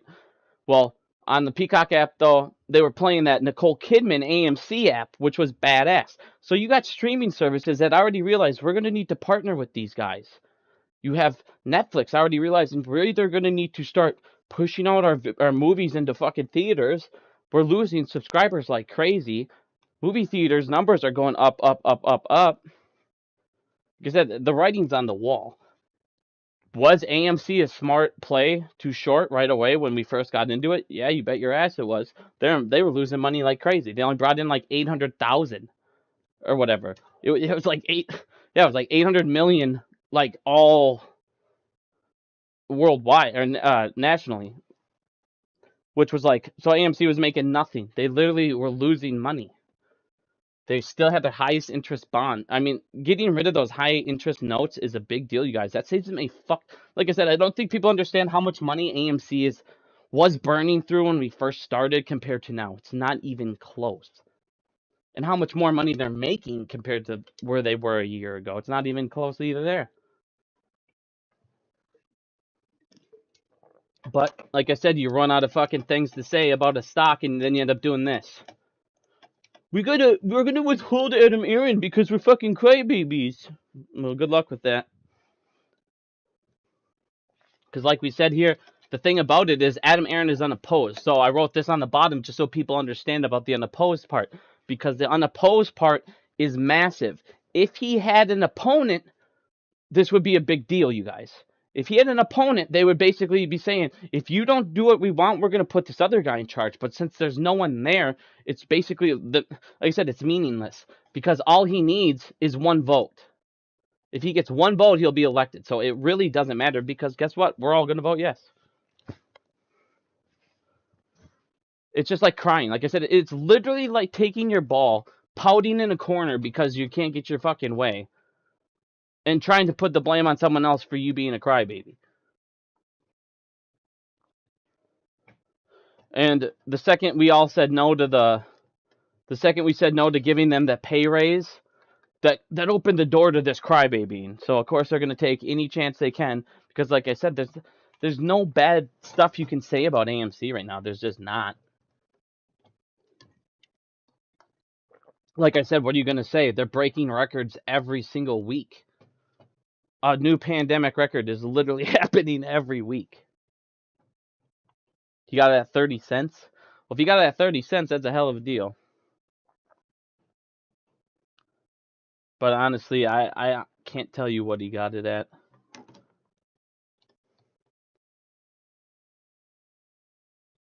If they pay us with the digital dollar. I don't think they'll pay us with the digital dollar, to be honest with you. I don't know if be fully up and like operational and going by that point. I think we'll squeeze before then. But I mean, the digital dollar conversion rate, I mean, I don't know. I'd have to look at it. I would assume it'd be the same thing.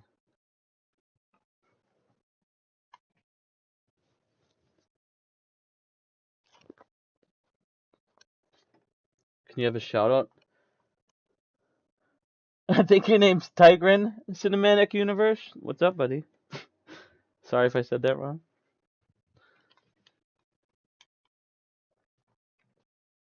I was like, yeah, exactly, too. Anyways, most people's money is fucking digital. How many of you have had cash in the last fucking month or two or whatever? When's the last time you've had $1,000 in cash on you? $500 in cash. It's probably been a long time. Most people just let it sit in their account. So I'm saying we got to get in those credit unions. Get in those credit unions, my friends. Fuck is the They showed us, even in The Big Short, the fact that they even showed the scene to you guys in The Big Short should have showed you it mattered. They wouldn't have put that in the movie because it was literally in there for 2 minutes. They wouldn't have applied for that, and the guy laughed at him and told him to get the fuck out because they weren't big enough. I mean, The Big Short literally showed you ISDA fucking matters, dude. Even they said it when they went to get that contract. They're like, if you don't get an ISDA contract, you can't be a big player in the market.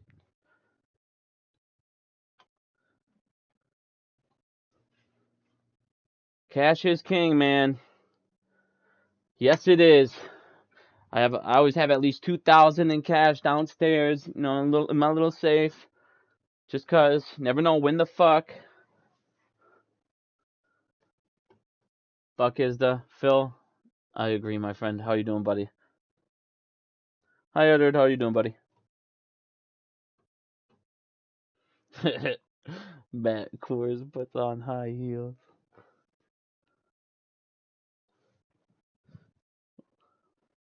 What strain do I got going? I don't even know what this stuff's called, man. It's good, though. Real good. Plus, it's like, you also gotta think, too. I mean, I'm not trying to bring up, like, school shootings and all that stuff. That's obviously fucking crazy, but like I said, the more people are sitting there locked up in their house, this is like people are gonna be doing this crazy type of shit. You know what I mean?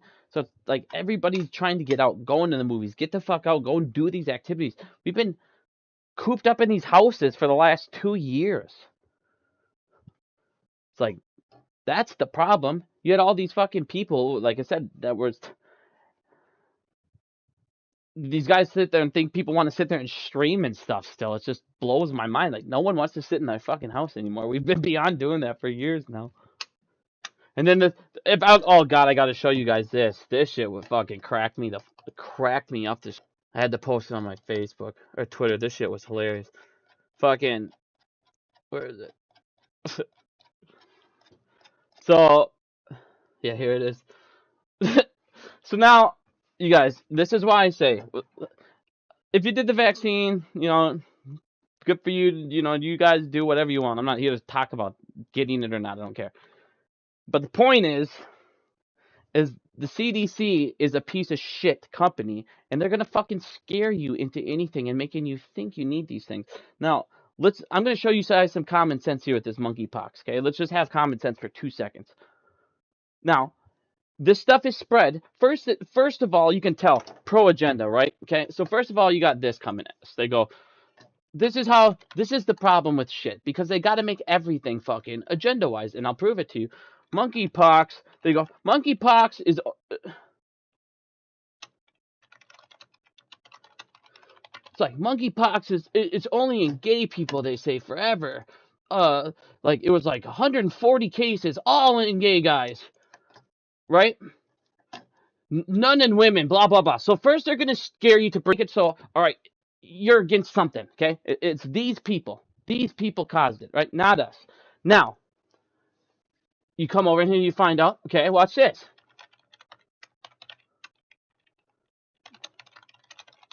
Now you go, how the fuck is monkeypox spread, okay?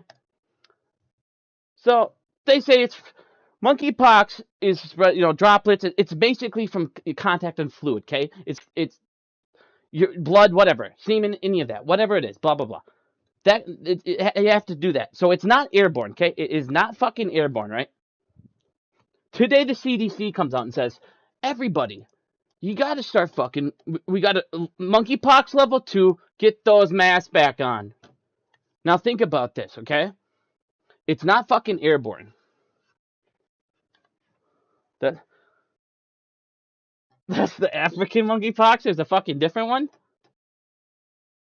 It's still spread through fucking... It's...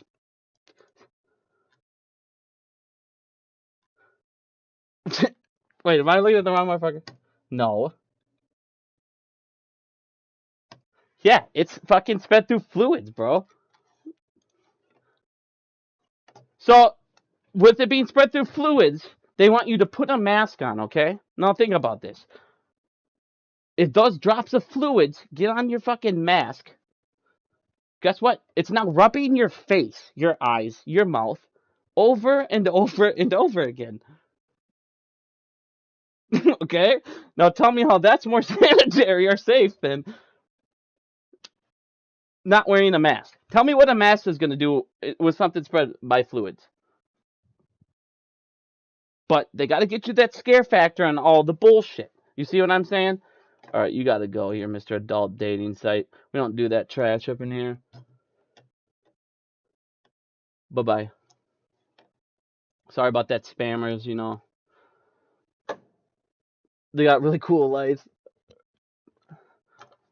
But like I said, like I said, you guys, it's all agenda, all this bullshit. You put your mask on. That's going to save you from the monkeypox virus, which is spread from fluids. But if that fluid gets on your mask and rubs you, it's not going to get you. No, it's going to get you harder. Oh, man, it's fucking funny. Exactly. Like I said, guys, it's all about just fucking freaking us out about other bullshit, keeping you guys fucking in line, keeping you guys scared enough and not educated enough. They want you educated enough to vote, but not educated enough to, figure out what's going on and provide for yourself. Because if you can get freedom, get out of the system, they don't control you anymore and they lose money. And in the end of the day, turns out our 1% only cares about money. Which, like, what the fuck? Like I said, people are so ridiculous, man. Like, good God, I just don't get, like, at what point do you not have enough? Like, good God. If I had, like, $5 million in my life, I would look over and be like, I never need another penny ever again. I couldn't even spend this if I fucking tried. I would go live up at a cabin, get the fuck away from everybody, and that would be my life, man. Like, the fact people need all this shit's just crazy, man. It's crazy. The greed, people. Fucking 1%, man. Exactly, man. It's a mind war game. It's just that's all they got left on us. All they can do, you guys, is try and wear you down, just to make you guys sell, make you guys get bored, make you guys get impatient. That's why it's just crazy. It's just crazy to me that it works so much. Like I said, you guys sit there and think I say don't watch the line, stop following these fucking YouTubers that do nothing but hopium to be mean I'm not trying to be mean. I'm not trying to cause division. I'm trying to show you how to grow and fucking learn and evolve to the next stage. Just like there used to be hedge funds, now they're family offices. We got to stop doing that shit because all it does is, in the end of the day, hurt you. Believe it or not, it hurts you. Every time you get hopium and you get let down, what happens? You're sad, you're upset, and that's exactly what they fucking want. And then when people put out stuff that actually will matter, you look at it and go, well, that's wrong. You guys have been saying this for fucking... No, that's not you guys. Other fucking people that don't understand the market might have read a ruling and put it out and said it's going to be the one. That doesn't mean everyone else thought it. That's another problem.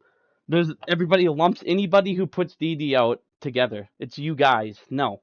Everyone's an individual. Just because one person puts something out doesn't mean it's A, correct.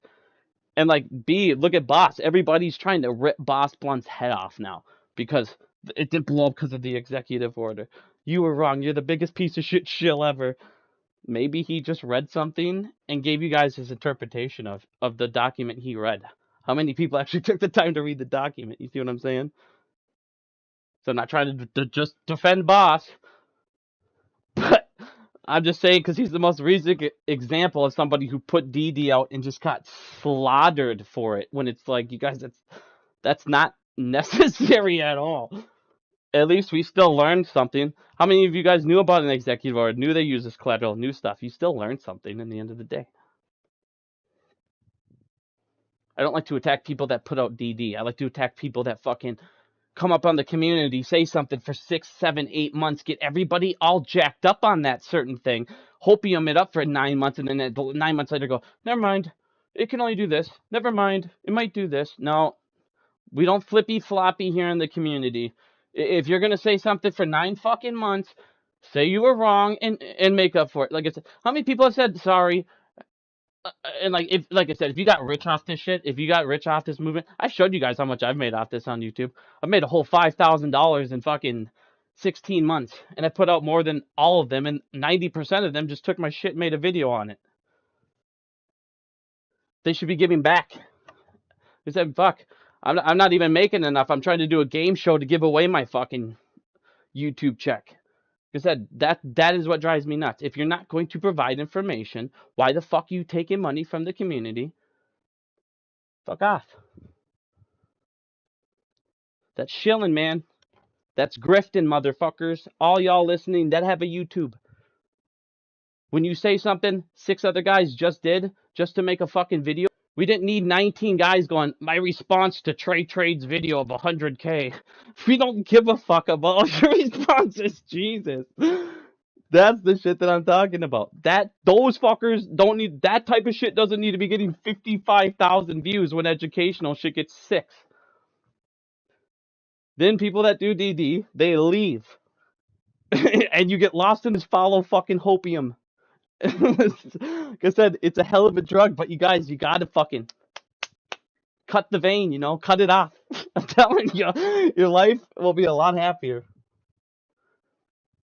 Like, how many people think about this right now? How many people are watching my thing right now and are like, he's not even watching the line, or you have the line up backwards? It's driving you, or you're trying to look at the chart on your phone right now, or you're looking at it on the background. See what I'm saying? Get the fuck off it. Who cares?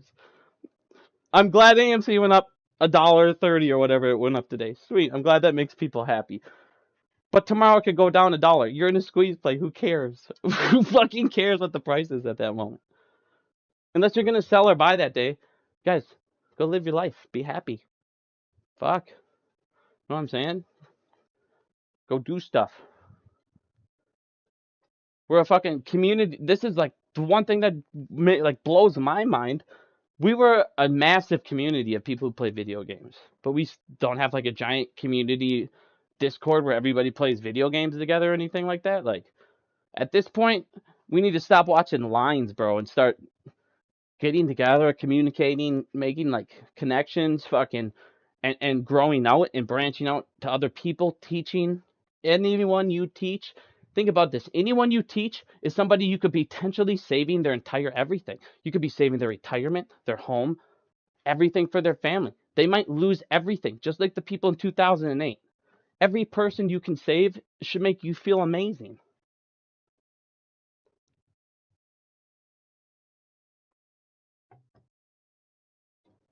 Gary just fucking tweeted? Oh no. What's Gensler got to say?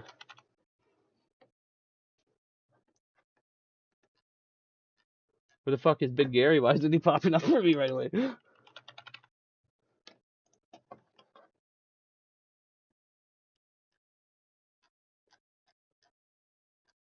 Are you talking about this one or this one?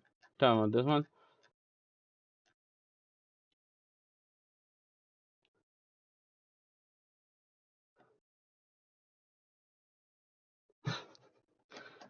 Oh, Gary. It takes time, you guys. It takes time.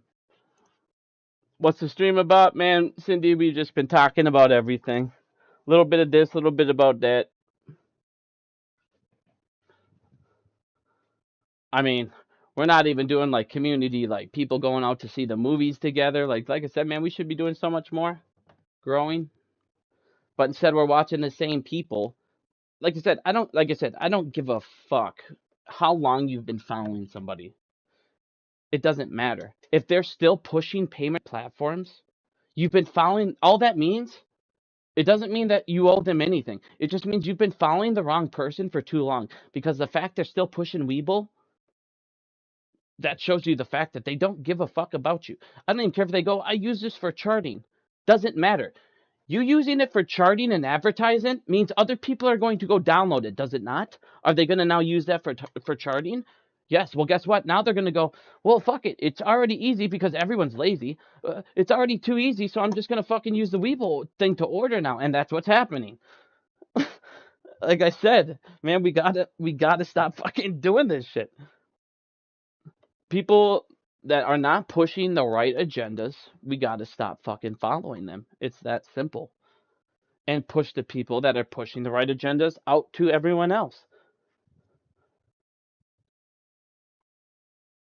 Then I'm not even saying my shit. I might not be right about everything. I don't fucking know. In the end of the day, all I know is all the data that's put right in front of me. And I read nothing but SEC filings and I look at what the fuck. they've been violated with, charged with over and over, and how they're breaking rules. And when you have the same fucking occurrence a billion times, it's just ridiculous. You can't deny it at that point.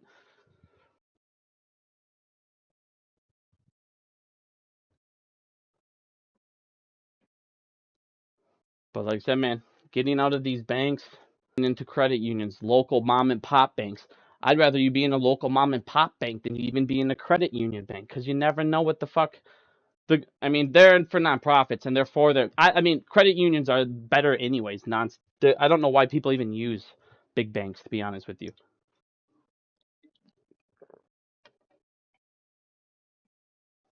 Yeah, I like Hunter Jackson. I mean, Hunter Jackson is one of the only people that I've given my phone number out to. I mean, the guy, people hate the dude, but I know he's got a good heart. I know he gets upset and says crazy shit, but the dude's fucking, he just wants us to squeeze. It's been a year and a half. People attack him every single day because, oh, I got in this play because of you, Hunter. Well, why the fuck did you get into a play you didn't A, research, or B, you don't ever, this is why I say every time I post tweets, like with her, not do research, because you guys, in the end of the day, you have to take responsibility for your own fucking actions too. It's not the blame game here. Just like with super chats, I used to get pissed off that people do super chats, and then in the end of the day, it's like, well, it's the person who gave it to him's fault. In the end of the day, you can't get mad at somebody. You gave them a super chat, and then for advice, they gave you that advice and it didn't work out. You still didn't need to do your research. I'm not sticking up for YouTubers, but it's like, man, you should see how many times people. I'll just put up a tweet and suddenly people are like, I just bought options, and they'll literally send me a call, a DM of them buying options a second later, because I just said, hey, we might have a run, we might go up a couple bucks this week or something. That's why I stopped doing it, because I literally couldn't even just type something, or anyone would instantly go buy that stock, and it's like, that's not why I type shit. I didn't type, everybody look at Redbox is 185% fucking short interest, so go buy it. I showed you that because that shouldn't be allowed in the market. It just shouldn't happen. It was just an example. And I can't even tell you how many people went out that next day and bought fucking options up the ass. And all of a sudden, next thing I noticed, it went down $1.50. I'm like, I didn't say fucking buy it. I don't buy in the tweet. So it's like I said, we got to take responsibility too. Like I said, we are all screaming at the FCC. You need to send our orders to lit exchanges. Why? You can direct route your fucking order yourself. You can do this all yourself. But instead of you guys doing it yourself, you're screaming at other people because you don't want to get off your payment for order for platform. You have no idea how many people look at me and go, I don't want to learn this new one. Well, okay, then you don't clearly care that much to get rich. If you need to get rich and all you need to do is learn a new platform, how bad do you really want to get rich if you can't do it? You see my point? Everybody sits there and complains, but we have all this ability that we have at the tip of our fingers. Get the fuck off those payment for order flows. I don't care if YOLOs are cheap. Guess why they're cheap? They're cheap because they know they're not going to fucking let it hit it. So they'll let you keep doing it all day long, and they'll keep taking your premiums all fucking week long. And if you don't believe me, you ever hear the word called Max Payne? Ask Max Payne for the last 12 months that they've hit it straight every fucking week. They know what they're doing.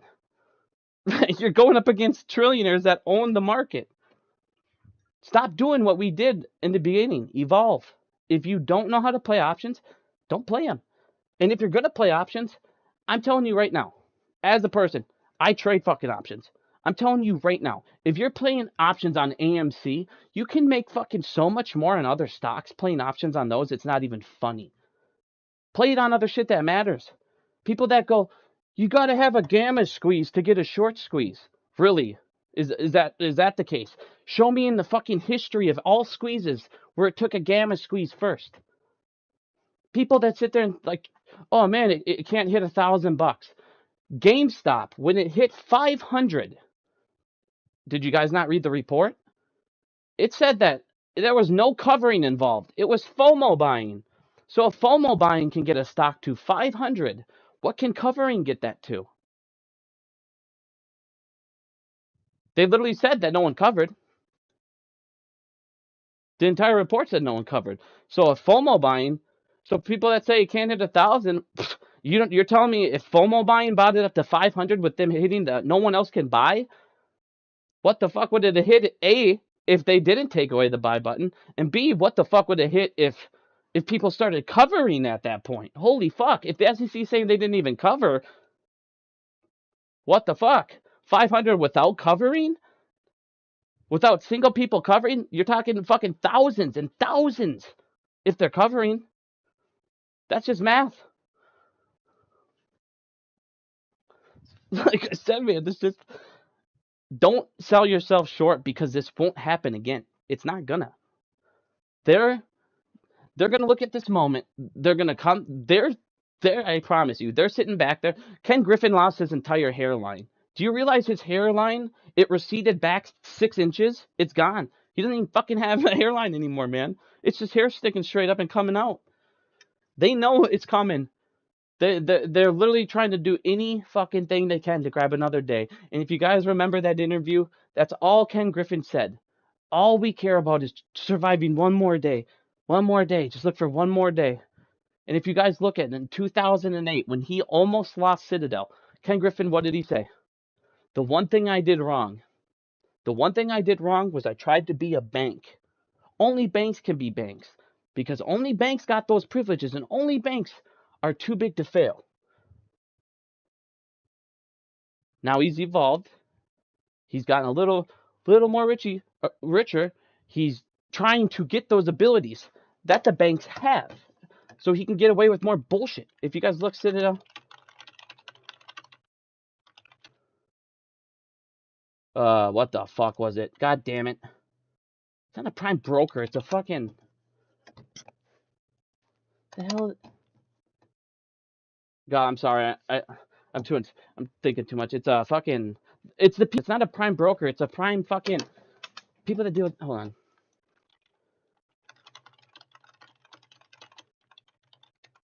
It's Here you go. Primary dealer bid. Here. They want to become a primary dealer. This is what I'm talking about. So, in 2008, Ken Griffin figured out, the banks have these special rights. They can get these fucking... They can get into the, treasuries. They're too big to fail, so they'll be bailed out no matter what by the American people. So what's he want to do? He wants to go ahead and do the same fucking thing. He wants to now become a fucking primary dealer so he can go ahead, get into the fucking treasury auctions, get into the reserve, become a counterparty, and guess what? Get into those fucking repos. He wants to get into the repos. Because right now, there's a company, I can't remember the name off the top of my head. I keep forgetting shit. If you give me 2 seconds, I'll remember it. What's the fucking company? Citadel uses a new company. Right now, so Citadel can't do this currently. So what they do is they use this company. What the fuck was it? I can't remember what the hell it was called. They use a company right now. It's not FS. No, what the fuck was it? It's not TradeWeb. It's fucking... I can't remember the company. Whatever. It doesn't matter. Right now, Citadel, they're paying a company to do this for them. So they're still involved in the repo market, but they held under them. So it's not the same collateral that they need. So right now, they're trying to become a primary dealer, get into the fucking repo so they can continuously get bailed out from the repos, just like the banks. And on top of that, where the fuck is it? So they're trying to become a bank participant, a repo participant. And on top of that, they're trying to get...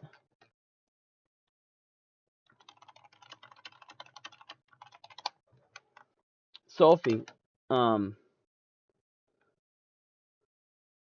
the hell was it? They're trying to get SoFi. It's too big to fail because they would be considered a financial institute that if they went down, it would destroy or cause great stability to the market, so they can't fucking let it happen. God damn it, I just dropped my fucking lighter. So Citadel is pretty much trying to become a bank because, like I told you guys, just like we have to do, everybody evolved. Citadel's evolved, hedge funds evolved, the mafia's evolved, these fucking politicians have evolved. How they've evolved, they fucking do insider trading like crazy. Where the hell did that lighter go? I'm sad, I dropped my lighter, I'm sad. I can't find it either. It's gonna be a bad time. Alright. How you doing, Grandpa? But Oh, I'm scared now, you guys. I'm at 666 viewers right now. There you go. Getting a little scary. Got the devil going on. Thank you, God, cuss. Are people with thousands of shares going to hold for people with XX? I don't know, man. No one can answer that. That's why I tell you guys all the time. Don't worry about other people's brackets. Worry about your own bracket. Come up with a number with how many shares you have. Try and hold to that number. That's all you can really do. But you guys, no matter what, have a plan. You should never have the same plan as somebody else or wait for somebody else to make a plan for you because you don't have the same shares as them. You don't have the same lifestyle as them. You don't live in the same area as them. I mean, in Minnesota, I mean, everybody shows me all this, costs over here and there. Minnesota's still a lot cheaper than a ton of other states, a ton of other states. So I don't necessarily need exactly what other people need. So, like I said, you should always have your own plan, your own number, your own shares, whatever you need to have for you.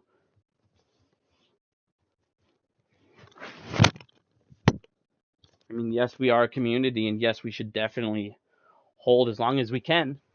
Make sure you hold for those little guys. But at the same time, those little guys, I mean, just because some of us, just because some people sell, I mean, it doesn't mean it can't go to a massive number, and all of a sudden one or two or maybe 3 or 5 shares at one point, a couple times during the thing, go to 15, 10, 20,000. You never know what could happen. That's the thing. Nobody can tell you anything right now because this is something that has never happened in the history. There's nothing to bank it off. There's nothing to go back and be like, well, it happened like this before. You have no idea. There's never been a retail squeeze. There's been short squeezes before, but you've never have had a retail short squeeze.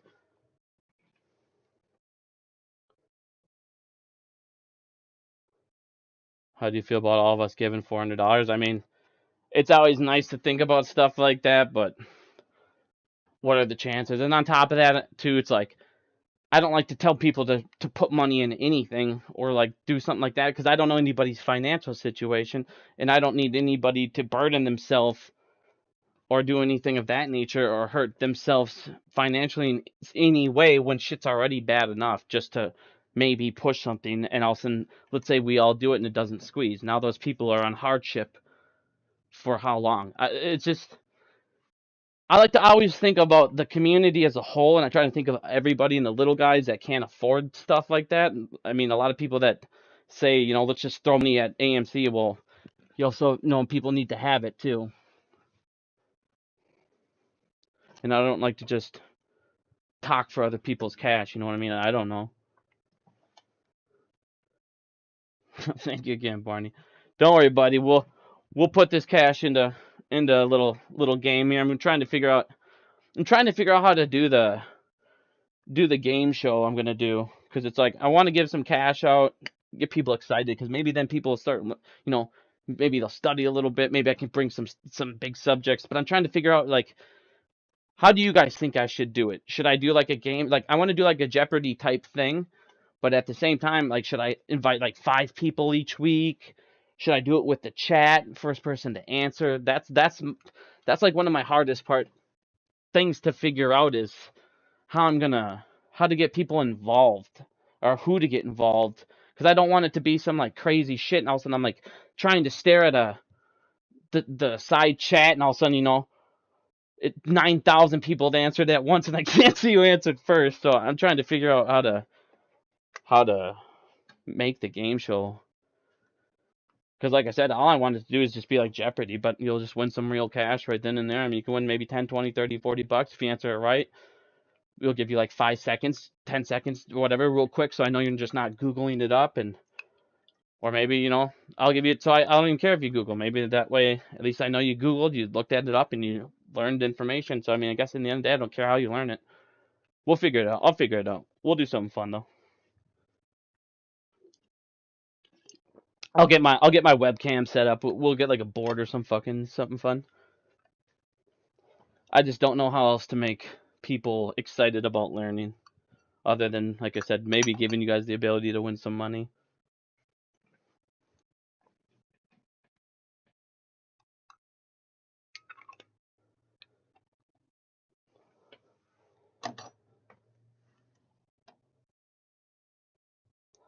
Yeah. I mean, that was another thing I was thinking about doing too, is being like maybe getting a couple other YouTubers that make a lot more than me. Be like, hey, you want to come join? That way we can give out some nice prizes too. Because like I said, I only make I'm getting like 1,000 maybe in a month, so I'll give out that. But that's one thing. That's like I said, I want to do this. It's just so fucking hard to think of all this shit. Like I gotta think of prizes, the game, the contestants, how to do it, how to make it fair. But like I said, that's my goal is within the next. I want to do it within the next month here. Try and get at least one out. I gotta get a YouTube, or maybe this YouTube check. I'll do it. I think I got like $600 on this one, so maybe we'll do like I'll do like a 20 question one or something. Maybe people can win some cash. I don't know. We'll figure it out. I get paid on the 22nd, I think, so we'll figure out what to do with it then.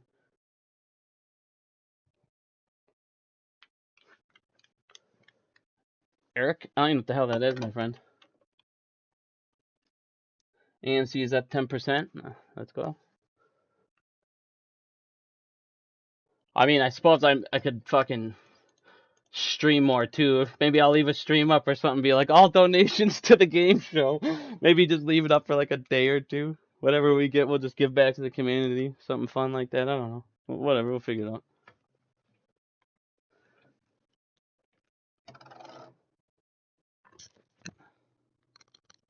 Fucking headphones are dying. God, I have 200 fucking 18 Twitter things I have to get to. Has anybody seen any big news going on yet today? Let's check it out. Let's check it out. What we got going on? So look at the short interest. It's at 23.5%, you guys. Cost to borrow is fucking going up. Across the board, it went up. The average was 14 yesterday. This was 24. So, like I said, everything's going up. Not that I'm like one to sit there and get all jacked up over fucking trash or text data, but the fact is, can't get mad, it's going up. But lose it. All right. Ooh, you guys seeing this? Let's go. If that's AMC, we feeling good. I think we had 12% borrow rate. Let's go. 12% borrow rate. Let's go. 12.2. Like I said, you guys, that's going to keep going up and up and up. There's nothing they can do. There is nothing they can do. They are going to be so fucked. And the fact that they made it wait another year, dumbasses. It went to $72, just like the other thing. Just like GameStop went 500 with FOMO. Like I said, wait till they start covering.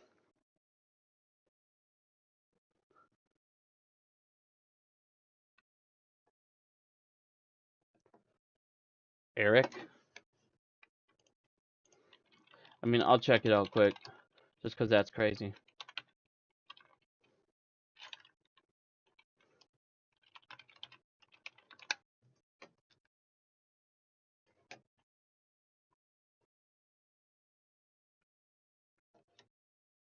Why the fuck was this so massive? November.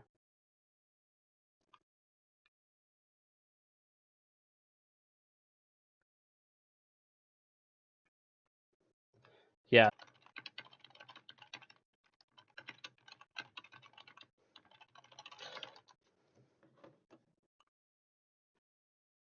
That's that closing auction order or whatever. So they basically just have the closing auction. Everybody is filling those orders at the last couple minutes. That's really all it is. Remember they extended it for like the 5 minutes after.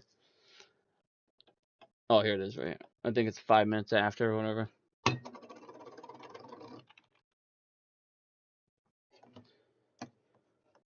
No, I think yeah, it's like the first 5 minutes after they get to do that rebalancing for like the end of the day price. I can't remember what the fuck it.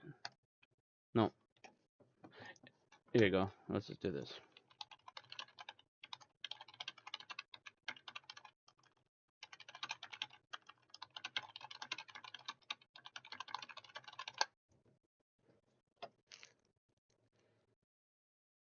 Well, whatever. I don't remember what the ruling was, but I can't remember. But they did that thing where it rebalances within the last 5 minutes, with up to 5 minutes after the day. So they doing that closing auction, matching everything up, and that's why everyone sees it jump up for a second and go back down. because half of them are closing for the end of day cost, and you might get one or two that might do it like a buck or two over. But yeah, I mean, the fact this is moving up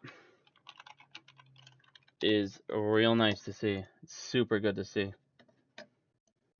And each day it's less and less and less, so it's like, they used to get it to where they would be filling this up and it'd be like 1.5 million every single time. Now you're down to about 500,000 every time. They bring it back to 500,000 and just raise the fee. So it's like somebody's borrowing them and then just re-borrowing them for a higher fee. It's definitely good shit though compared to before. I'll read them in a minute.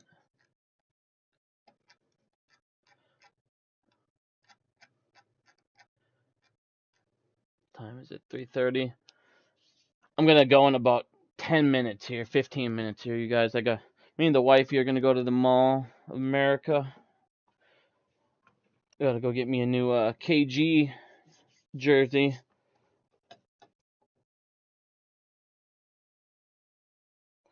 Might actually be the catalyst, the GME dividend. I'm not sure. The one thing I was looking at with the GME dividend that I don't understand, and I think this is why they've stalled the GameStop dividend, is if you looked at what they said, it was said because they wanted to look at market conditions. And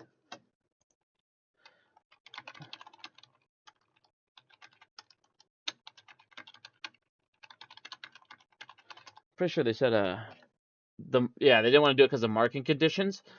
And I think they said that because of the 003 here, because what I think the only way that I think they can get out of this is with these SFTs. Because if they cover their things quick with an SFT on the split, I don't know. I don't know. I really don't know about that GameStop split. I don't know what I get how it would fuck them, but I'm trying to find their way out of it. And I feel like this 003 is a way that they could do something. Because my concern is they would end up covering. Well, they would have to cover the shares. See, I don't know, because at the end of the day, if they end up covering those shorts or appear that they covered the shorts, GameStop did the split.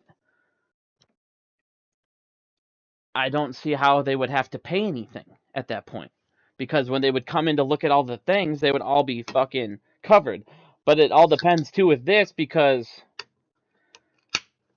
with this program, because you would need institutions, pension plans, or somebody else that would still be able to loan those shares into this program. So I don't think they'd have enough to cover it. I don't know. I don't see a way out of it for them for that GameStop dividend. I think it should fuck their world up, but I don't know.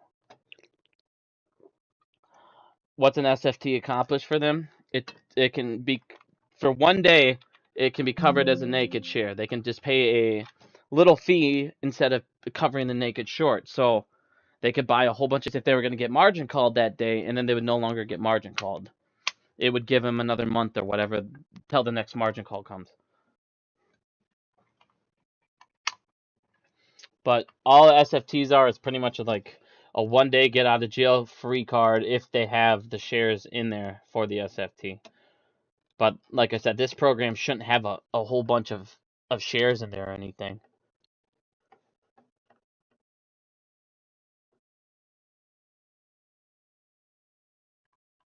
I think they're letting it run with the executive order expiration run up. They'll announce the split. Yeah, maybe. Thank you, Alice. Hope you have a good day.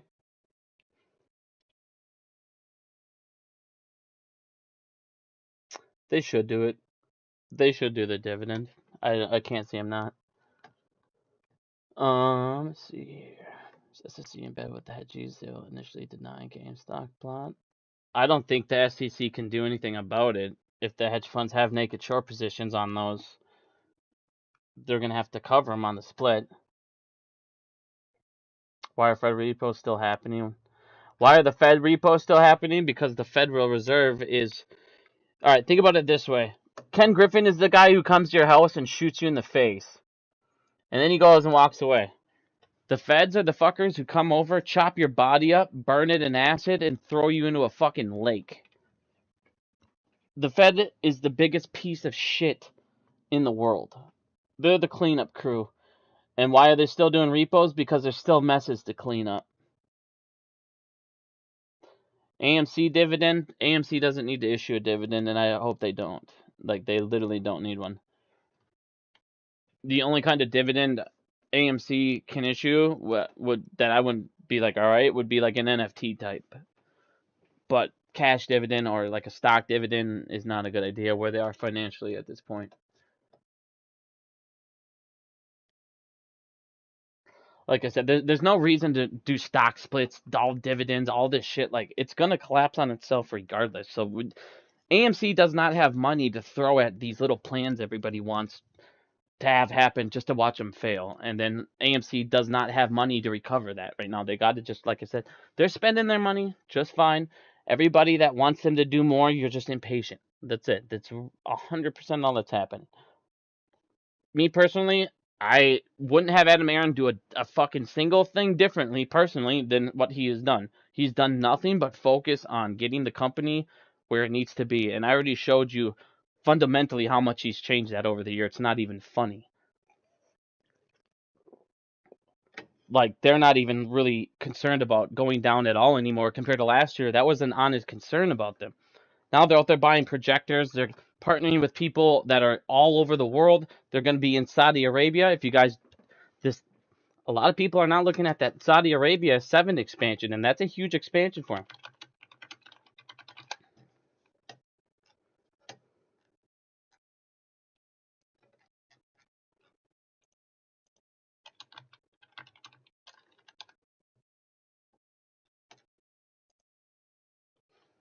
So they're going to have 50 theaters, you guys, in Saudi Arabia. 50 of them. They're partnering with a company called 7. Oh, right there. And they're going to open up 50 theaters, and they're not even going to make AMC pay for them. They're actually going to be paying AMC to use the logo, use their design, use their brand. So it's going to be 100% profit and zero upfront cost for AMC because the theater 7 or the company 7 has already built all the theaters. So there's zero up cost for them. So that's going to be another massive thing nobody's talking about.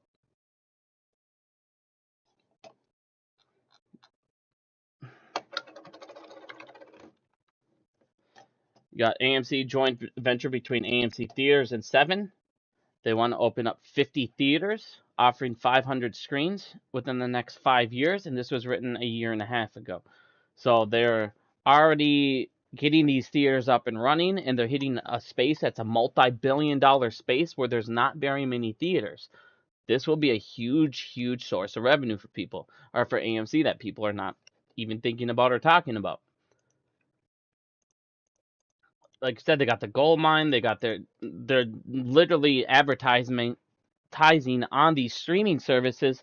And like I said earlier, with Peacock, you got Peacock, which will play the same ad 30 fucking times in an hour. So it's not like they're just watching the AMC ad once. If you watch one episode of Parks and Rec, fucking the ads come up twice during the show, and then the next one starts and you got the ad. So you're seeing that AMC ad 3 times constantly per episode. Like, it's throwing it in your face. So it's like I said, dude, these streaming services know they're gonna need to partner with AMC. They see the writing on the wall. Numbers don't lie. Stats don't lie. Subscriptions going down does not lie. Revenue doesn't lie. Your stock price dropping $196 does not lie. But you know what does lie? The media. Said always look at numbers, always look at data. Data will always tell the story, even if it's half. Even if it's half of the data, a fourth of the data, it will still tell you the story. Just not the full picture.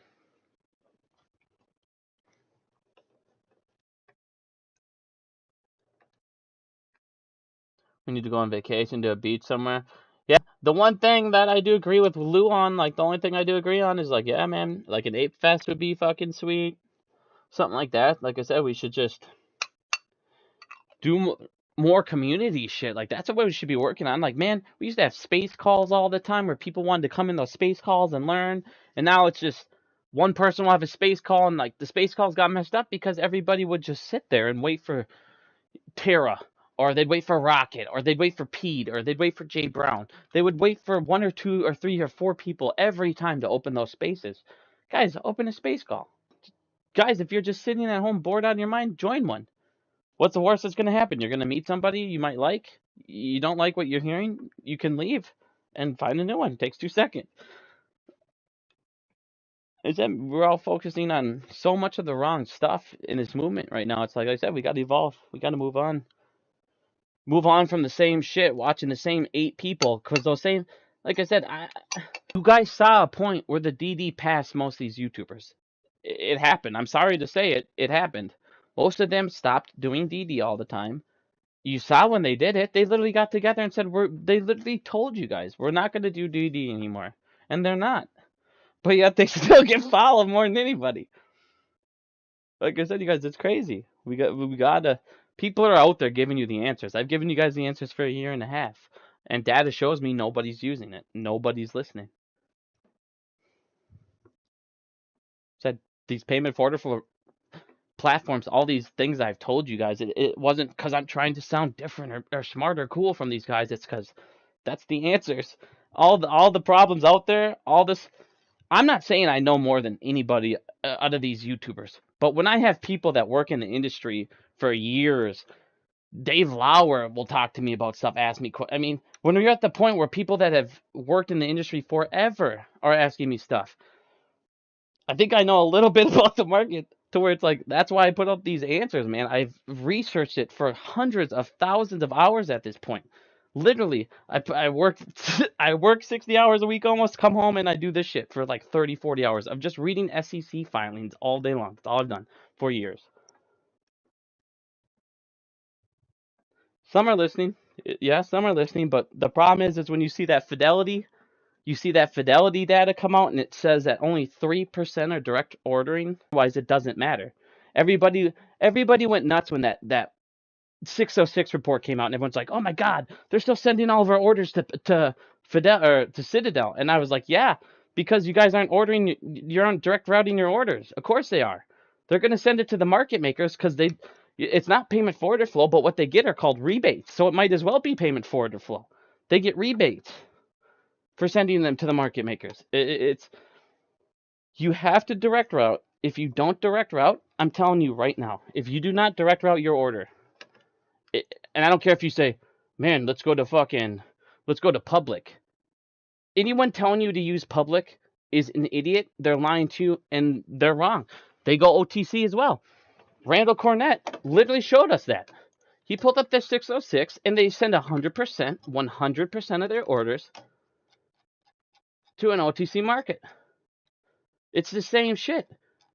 Like listen to me right now. This literally matters. I don't care if the company says to you, we don't use payment for order flow. I don't care. All I care about is if the company allows me to direct route my trades where they need to be. If you do not have if you're literally not saying, I want my trade to go to the IEX, it won't go to a market maker, I promise you. It will go to what we call market centers. Now, what is a market center? If you don't believe me,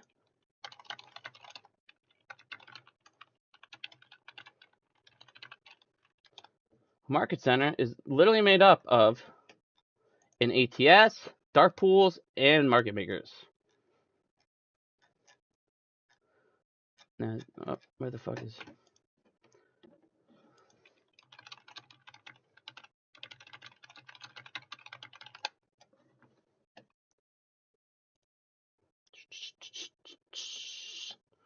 Here, I'll just pull up my fucking video. So what are brokers? And brokers are just fucking worthless. That's what I always say. What is the purpose of a broker? Why the hell does a broker exist? In the end of the day, this is how the market should run. This is how it should run. You have a You got a retail going to a broker, which goes to a market maker. Why the fuck can't the retail just go straight to the market maker? Why does the broker exist? Or if that's the case, why doesn't the broker sell me? Why doesn't the broker just go straight into there? Why does the market maker exist? In reality, you don't need both of these. You don't. What the fuck is the purpose of both of these? I need to buy from them so they can sell the order to him. Why the fuck can't I just call them up and say, hey, buy me shares since you're going to do it anyways and get a less price? You see what I'm saying? What is the purpose of the brokers? And the purpose of the brokers is to make you feel good, I guess. I don't know. To gamify, so they can gamify it so you can watch a line, I guess. I don't know. I really don't know what the purpose of a broker is for, other than to fuck retail.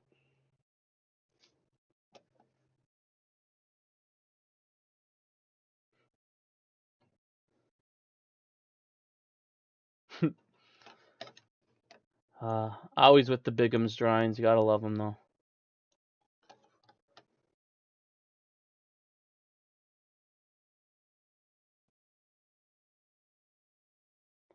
Bloomberg's talking about getting rid of the middleman. That's what I'm saying. There's just no reason for it. There's literally no reason in the market maker. Do you know what the market maker's only purpose is? The market maker is in the market to provide liquidity when there's not liquidity there. Think about what I just said.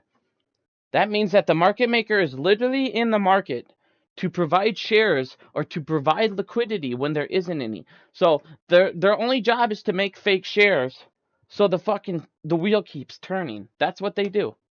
That's what the market maker is. Let me make fake shares, sell you shit because I can fill orders before I locate. Let me sell you stuff that doesn't exist. So in the meantime, we can get enough cash to make it exist by the time they sell, because they're going to sell at a loss. So the market maker's only job is to steal from you per order and then sell you shit that doesn't truly exist yet. They sell you synthetics. That's what they're for, to sell you synthetics and make sure the wheel keeps turning.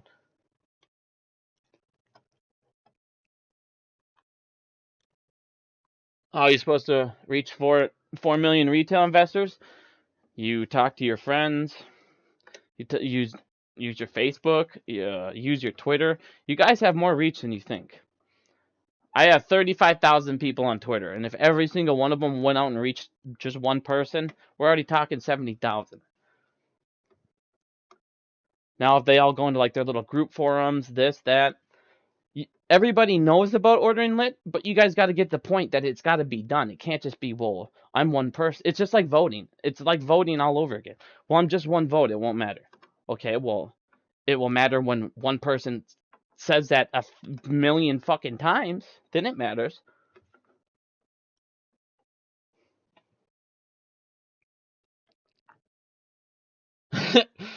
Yeah, Jace, this drawing, my drawings are always fun. Should we look at my old drawings? Look at all these drawings. They're always fun. They always end up becoming what was this one? Let's see here. Oh, this is okay. So this one's perfect. This is how the STFs work. People are asking me about the STF. So you have pension plans, sovereign foreign wealth funds, and institutions that can go up to the NSCC and they can say, I want to, for a little bit of cash, I'm going to deposit some shares in here. Those shares now become SFTs, which are one-day transactions that hedge funds can now come over and use if they're going to get margin called for one day.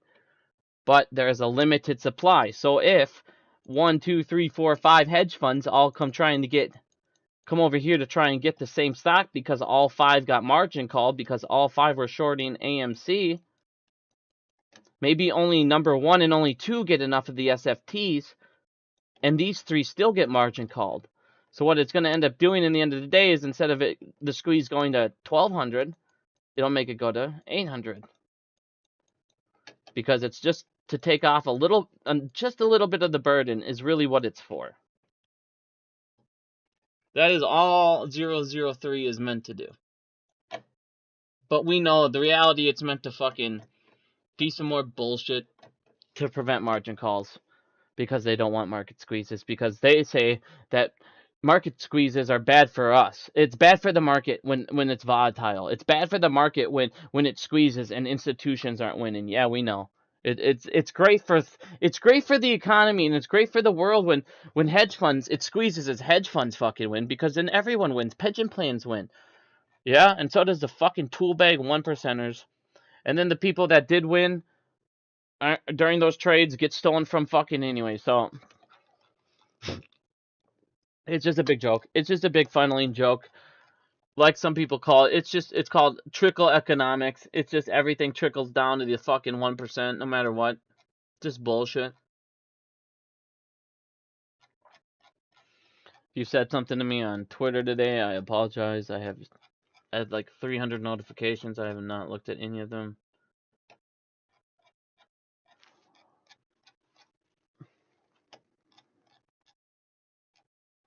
Doing a little quick drive-by. If you have any more questions, please feel free to ask in the chat as well.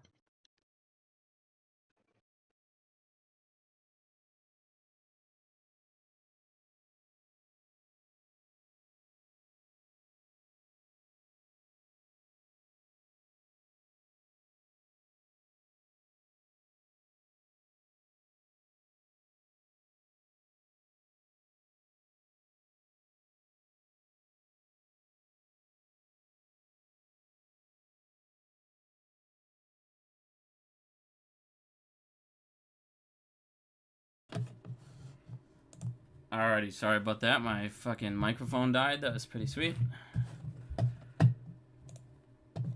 Alrighty.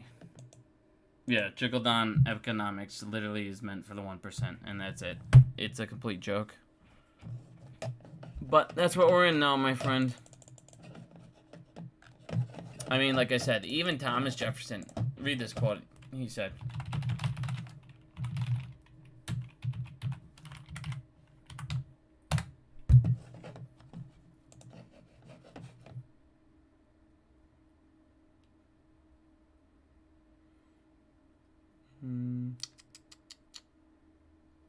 let's see, yeah, give me 1 second.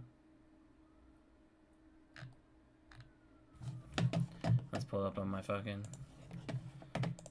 He was talking about the end of the American Revolution and how pretty much if we have these central banks, they're going to end up taking away everything from us financially, freedomly, through inflation, then through deflation with the corporations. And guess what's happening? Literally that. Here you go. It's literally not like everybody acts like they didn't see this shit coming. They've known about this shit coming for 200 years at this fucking point. The end of democracy and the defeat of the American Revolution will occur when the government falls into the hands of the lending institutions and money-eyed corporations. Like I said, everybody that listens, I don't just say it, that America you learned or have been taught in school is gone. To be funny, it's literally gone. America has fallen to the fucking banks. America has fallen to these fucking corporate empires that have, like I said, more reach than any empire in human history. It's truly fucking frightening when you think about how much power and money these fucking tool bags have. It should be never... Like I said, this shit should have never been fathomable. When I talk about Elon Musk having that much money, nobody in the world... People go, oh, you're a socialist. No. Nobody in the world has done something so fucking valuable that they need to have hundreds of billions of dollars. There's not even that much money in the world for anybody to need that much fucking money. Like I said, don't tell me Tesla's this god fucking thing and it's changed the world forever. Yeah, it has in some ways, but to the point where, like I said, no one deserves that. Nothing's changed everybody's life to the point where they deserve that. And all it's been the entire time is just, oh, fucking, here, tax break. Here, fucking loss. I mean, look how fucked up that was. Did you guys know that Disney was its own fucking government? Did you know that? Like, people don't understand. Disney was its own government. It literally governed its own houses. It literally was its own government. A corporation. Think of how fucking scary that is. Was literally a government. They were able to operate as an independent government.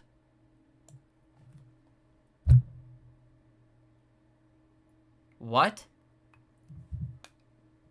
Like I said, you guys, this corporation, this corporate fucking empire, this corporate power I talk about, it's fucking scary. It's beyond what you guys can understand. Like, these guys literally own and run the world. And like I said, think how fucking insane that is.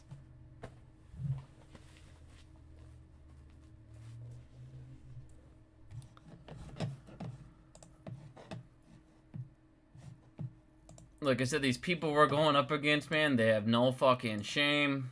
They're the smartest fuckers ever. Like I said, we're on the right path. Buy and hold will work eventually.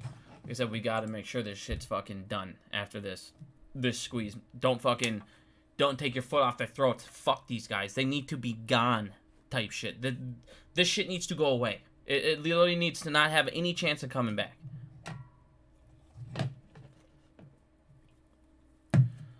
Like I said, I can't even tell you how much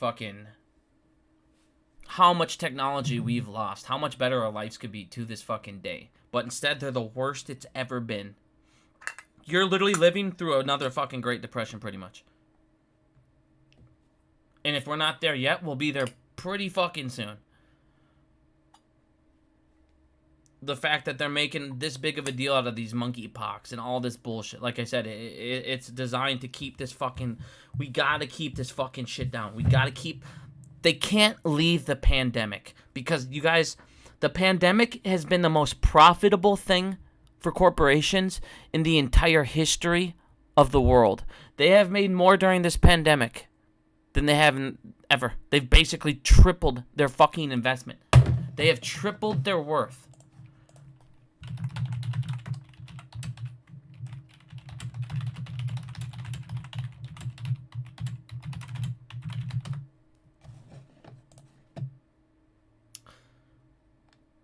Doubled, tripled. The 10 richest men in the world more than doubled their fortune from 700 billion to 1.5 trillion during the pandemic. 10 people, the world's 10 richest people, have made 800 billion. They've made $800 billion. 10 people during this pandemic. 10 people have made more $800 billion. Think about what that could have done for the country, for us, for everybody. They made that so they can go ahead and put it in some offshore accounts and not pay taxes on it. So they can go over to their buddies and brag. Billionaires, I mean, keep looking down. $5 trillion since is the surge in the biggest billionaire wealth since records began. Like I said, it's... If you look down, they're literally, like I said, people call it the pandemic. Did you guys know? Watch how fucked up this is.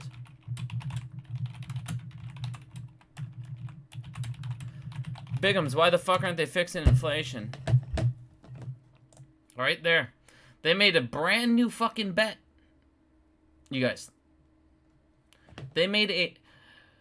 They're running out of shit till they go, hey, I got an idea. Let's bet on people suffering. Let's bet that inflation isn't going anywhere. And then they have new bets. They're making billions and billions of dollars a day now, betting on the fact that inflation's not going to go anywhere. Like I said, I told you guys about this Great Reset last February. I literally said the word Great Reset in February 100,000 times. And now you hear it all the time from people. Wall Street makes $2.3 billion by betting on inflation. They're not going to go anywhere. They're going to keep fucking making money off it, and they're going to keep telling you guys, deal with it. That's why fucking Powell, oh, we have no answers. We don't know. You guys can still drive your cars. You can still get to work. You guys can still eat. Rich people aren't feeling it, so we don't care. Yeah, we know you don't care. You're a piece of shit. Why the fuck would you care, Paul, when your job is literally to take care of the American people? Why would you care? You're fucking them up the ass with no lube. Fucking lube my ass up at least. Fuck. That's all I ask. Christ, at least do something for me. Fucking tell me it's for my own good and pet my hair while you're doing it. Good God. Shit's fucking ridiculous. Like I said, sorry, I'm gonna use vulgar language because this is a vulgar shit. This is, like I said, this is fucked up. This is fucked up.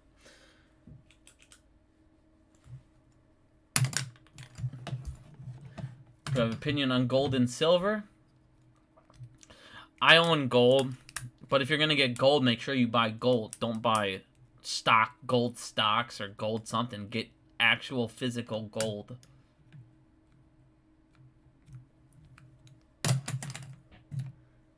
If I offended anybody by the lube comment and all that, I'm sorry. We gotta have some fun. Come on now.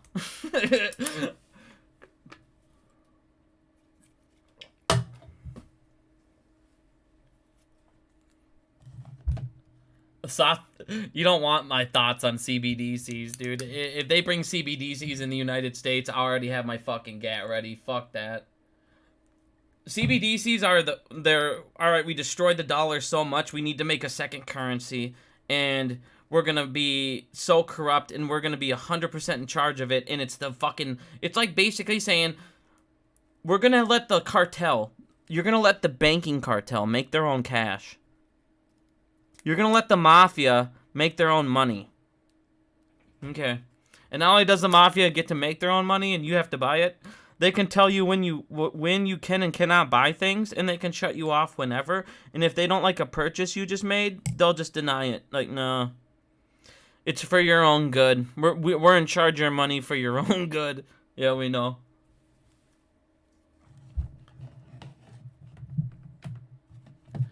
Can you explain SFTs again? Sure, because it'll take 3 seconds. So SFT is pretty much a pension plan. A sovereign foreign wealth fund or an institution is going to go up to the NSCC. They're going to deposit shares of a stock. And in return, they're going to create an SFT off that stock. They're going to pay the pension plan a small fee or a percent. So they'll get a fee. And then the hedge funds, for that one day, if they're going to get margin call, can go up to the NSCC, say, I need 1,000 SFTs, which will just keep it super simple with 1,000. I'm going to get margin called. I need 1,000 so I can get out of my margin call.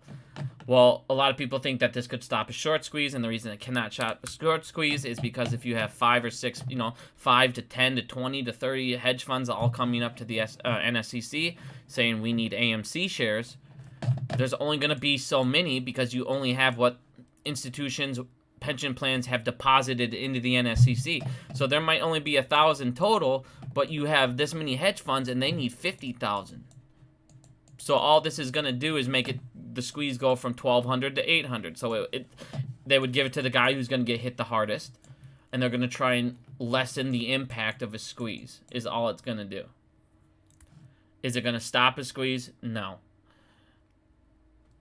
Is it really that big of a deal? No, because there's not going to be that much liquidity in there. There's not going to be that many institutions, sovereign wealth funds, and pension plans coming up to the NSC saying, hey, I want to fucking borrow out my shares for fucking pennies on the dollar, too. Guy, don't be that guy. I'm going to have to slap you with the little band stick there, buddy. No one cares about your dating sites. The current administration, yeah, they're not useless. They're doing exactly what their fucking bosses are paying them to do. Make it look like they give a fuck about us and hit them with pennies on fucking the dollar fines until we stand up. And that's the problem. They're going to keep doing this shit till we stand the fuck up. They're obviously learned over the years they can take, and they're going to keep doing it until we fucking push back. Sorry to say it. Didn't the SEC stop payment for order flow for a day or so last year around the same time? No, they didn't stop payment for order flow. What they stopped was the data feed. They stopped the secondary data feed.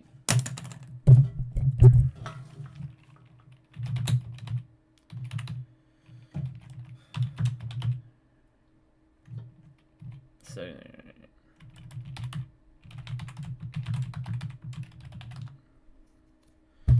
They ended up cutting the secondary data feed, which that is where they do pretty much all their bullshit.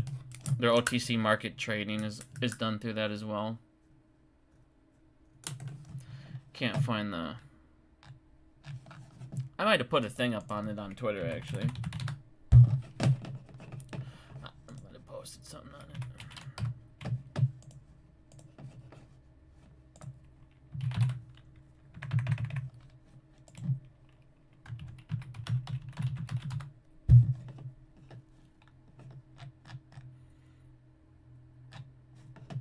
Here's some loofah I had to dispel. Remember they had to clean their books by this day? Good one. Like I said, I've been saying this shit since last year, you guys. If you don't direct route your orders, even on Fidelity, it's gonna go to Citadel. This isn't what I wanted yet, though. Give me one. So here's... Somebody asked me earlier, what's with those spikes at the end of the day? Here it is right here. This is exactly what I was looking for. This is why you see those spikes at the end of the day. It's a new extended trading close, ETC. The ETC can take place 5 minutes after, and it takes all of the people in all the trades that are in the closing auction, and it'll match them up at the price that is at the end of the day, if it can. If there's some prices that will still be a little higher, that's when you get the spike, and then the other ones that bring it back down to the closing price is exactly why you see it go up and straight down.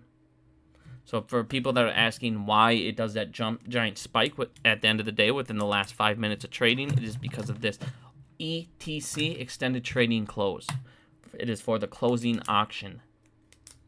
It just keeps matching them up after. And like I said, if somebody does it for $1 over or whatever, then it'll jump up for that one order, place that order, match it, and then it'll match the next order back down to the closing price, which makes it look like that giant spike and then drops it right down. So that's what that is. These are all the food fires.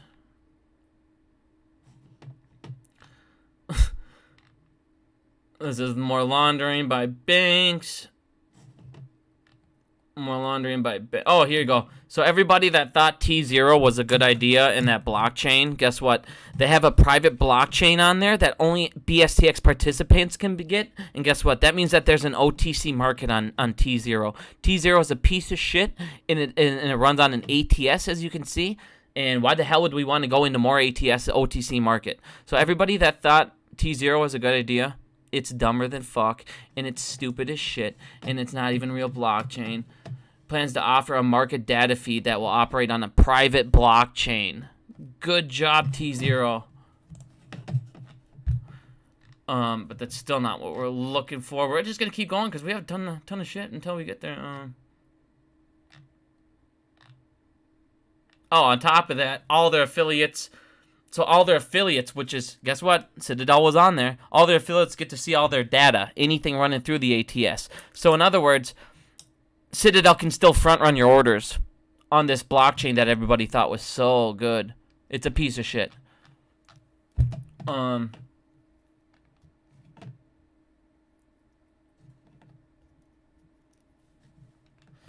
yeah.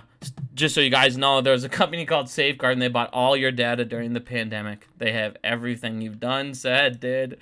They know. They're watching you. Here they go, see? And on top of that, they added the T0 has chameleon technology, which means that they can add stuff to the blockchain, you guys. They can literally add stuff to the blockchain, and nobody would know. So in other words, T0 could literally fucking do whatever they wanted, and you wouldn't know. Like I said, T0 is a piece of shit.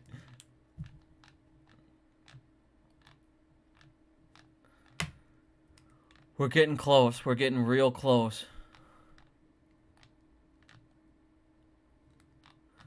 Because I remember it was right before I was talking about how shitty T0 was. God, we gotta be getting close, right? Had to explain everyone it's trash.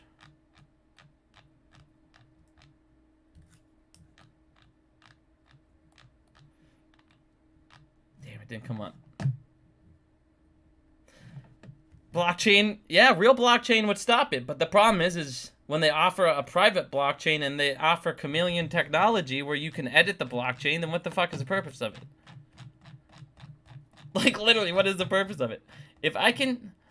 allows designated authorities to edit, rewrite, or remove previous blocks of information without breaking the chain. Let's say that again. They can edit or remove previous blocks of information without breaking the chain. Yeah. Yeah, I think I'm coming right back up on it. I'll repost it. My friend, here you go. It is... There you go. This should explain what it is all about right here. I'm pretty sure. Let me just make sure the website's still up. Here you go. There's a website on it, and if you want, this is straight up from the... Oh, it's too big. Apparently I can't send it. The link's too fucking big. Classic.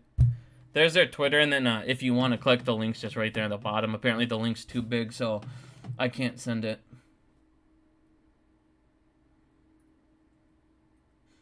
I'm late to the party. What's ISS? ISS is... It's the institutions, basically hedge funds, institutions... They all get together, and when they own 61%, here. We'll go over the ISS report one more time just because a couple people are joining now. If you guys didn't see earlier, Adam Aaron got a withhold recommendation from the ISS in the boardroom meeting. Pretty much what happened is when Adam Aaron asked for the safer pay, the safer pay, and we said no, 70% of us said no. It made it to where the ISS can go and do an investigation into the company, and all they're pretty much doing is bitching. They're like taking their ball and trying to go home. The ISS is a proxy advisory firm made up of hedge funds, mutual funds, and similar organizations that own shares in multiple companies. So basically, institutions. So you got institutions and hedge funds, okay? They're pretty much bitching at Adam Aaron because we gave him an opportunity to cry about it, and it's a whole bunch of nothing. Pretty much what happens is if you have a director that actually has an opponent, like he has somebody going up against him, then it's a big deal because then you're trying to sway in which way the votes are going to go. But since Adam Aaron is unopposed, you have to come down and look what happens when it's unopposed. So if you look up the Wikipedia, it says if a director runs unopposed, he or she only needs one vote to be reelected.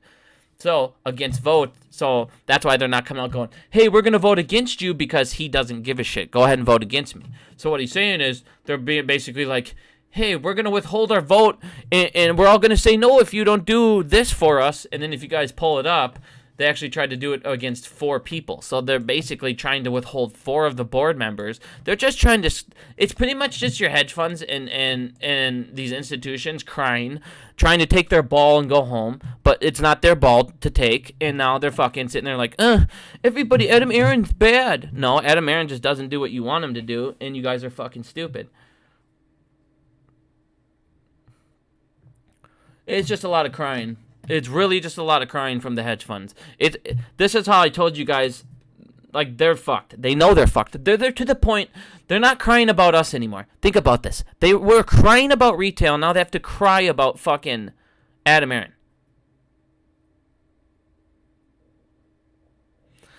Yeah, the ISS is, like I said, you could read this and literally understand the entire thing within 2 seconds. It's literally just a company made up of hedge funds, retirement plans, sovereign wealth funds, and then when they own a big part of a company, this is how they try and strong-arm the CEO real quick. Like it says here, they have about 61% of the business. But the problem with them and Adam Aaron, he doesn't give a fuck.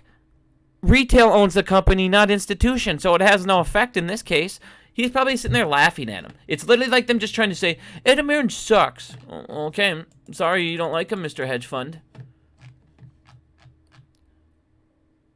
He's just an idiot. Like, they're just fucking idiots. They're going after a silverback because they have nothing else to go after. You can't go after AMC fundamentally. You can't. What are you going to say? That fucking company's breaking records every goddamn month. Every week they have a new movie that just broke a new pandemic record. They obviously are a bad buy. What are you going to say? All you can say now is, well, if you guys look, the shareholders, they said that the shareholders said that he didn't deserve a raise. Yeah, because we wanted our fucking squeeze plate. It had nothing to do with him or how he's running the company. Like I said, it's just an attempt on the smear campaign. It really is all it is. It's just criers. Crybabies crying. Trying to take... It's more rich people crying.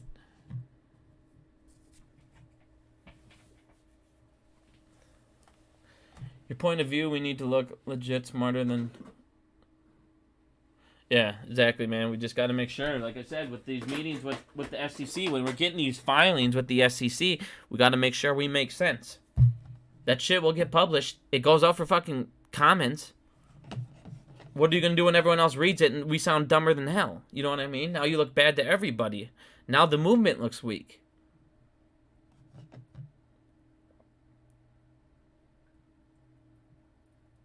And that's the other thing. Right now, in the chat, without Googling, tell me right now, who is GameStop's CEO? I'm not going to say another word until one of you guys tell me who GameStop's CEO is. I'm just going to see how many actually get it right or even fucking know. Because I hear nothing about how GameStop's doing this and GameStop's doing that. Well, who's GameStop's CEO? Let's check it out together.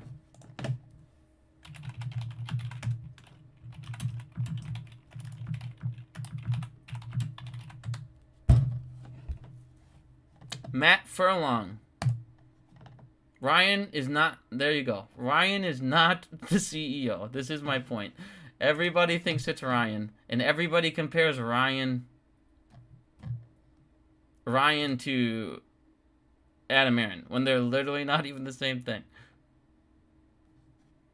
See what I mean? Look at this. Look at the chat. Look how many people are wrong.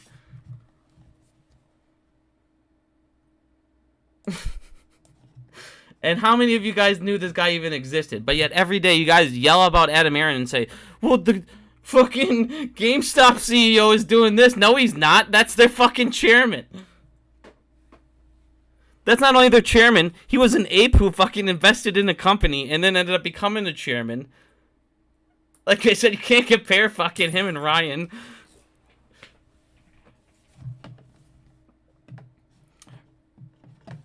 Ryan is the chair of the board, man. Ryan's not just a chair, just a board member. He can fire them all.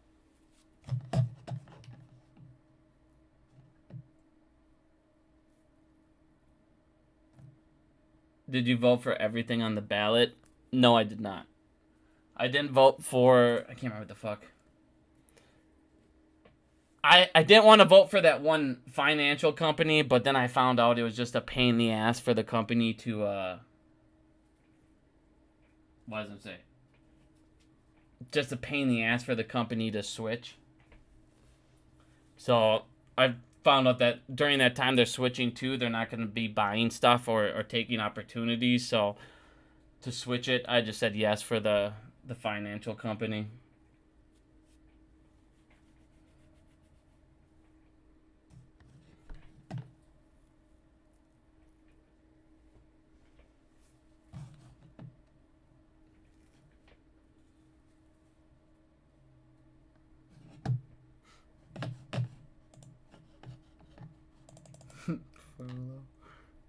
Let's check out when last time Matt said something. I wonder what the hell it'd be. It'd probably be like, just Matt Furlow, you'd think. I don't know if he has one. What's my thought on us moving to the Russell? They're gonna have to... Should be good shit. I mean, they're gonna have to do stuff, buy some more ETFs. ETFs will move around, and there are a lot. That's another thing a lot of people don't look at is all the ETF fuckery that goes on. And that's another thing. Like, when I add this chart, I always forget to fucking add ETFs for some reason. Like an amateur. See, there's so many different fucking ways that they can see. Here's the other thing they could do is come up here and hit up another one, which is the ETS.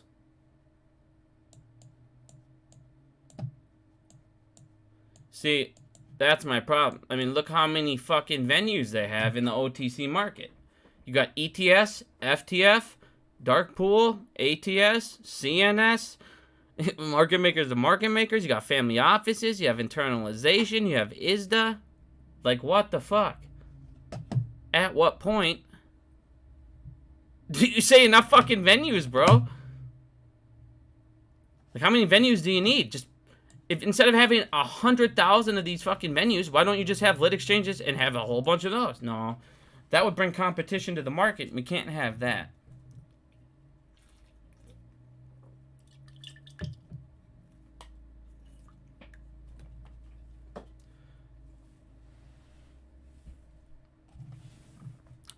I don't think AMC is going to be buying shares anytime soon, my friend. They got a lot of debt to pay off before they start worrying about that. I don't want them to buy shares anyways. That's literally being irresponsible with not much money. Yeah, they'll keep hitting up the ETFs. They put out a thing today, too, if I can check it out in a second. Ooh.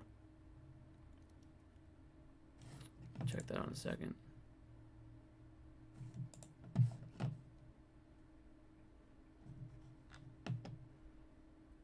Charles Schwab sued over payment for order flow. 3 clients allege the brokerage didn't give them the best price action.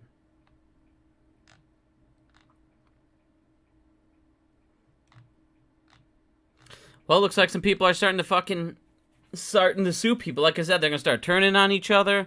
You guys, we're feeling good here. It looks like 3 customers have sued Charles Schwab over its payment for order flow practices, charging that the broker giant didn't give them the best possible price for their orders. Represented by the law firm Benatti Dunn, seeks class certification, blah, blah, blah. And they went to the court to order Schwab to disgorge its ill-gotten gains. The plaintiffs claimed that the wake of blah, blah, blah. Wow, the plaintiffs... Damn, I didn't even know... I didn't even know Schwab bought fucking TD Ameritrade. In the wake of Schwab's acquisition of TD Ameritrade, the company received more than half the order flow payment made to brokerage firms. That, the plaintiffs claim, resulted in reduced competition. Yeah, like I said, guys, people are waking the fuck up. Like I said, we're waking the world up. This Ponzi scheme will come crashing down. I promise you. I have to go downstairs and grab a lighter real quick, cause... Or in my garage. I'll be right back. 1 second.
Alrighty, I'm back. My bad, y'all. My bad, y'all. Had to go grab a lighter, sorry.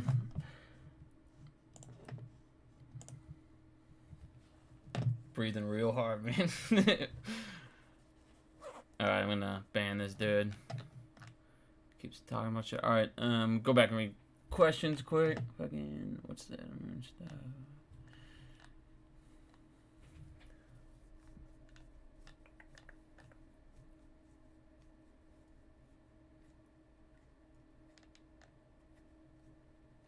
What happened to the shorts? Nothing. I'll just move them over to the ETFs. Screw it.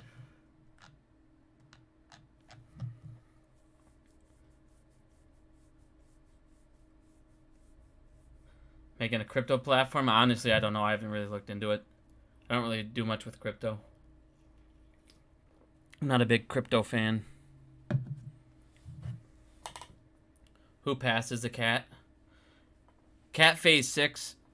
The cat system and phase 6 are different things. The phase 6, it has to do with ISDA. ISDA phase 6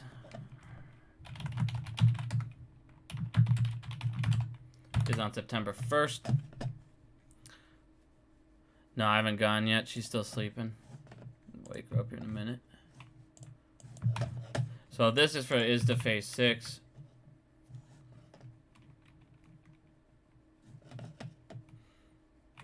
Man, Eric, I can't tell you how much, man, you need to have. I mean, I'm getting as much as I can. I don't think there's better investment right now, personally, but you got to do however much you think's right, man. I can't tell you a number how many to have, how many shares. You'll be feeling good, I can say, with that many.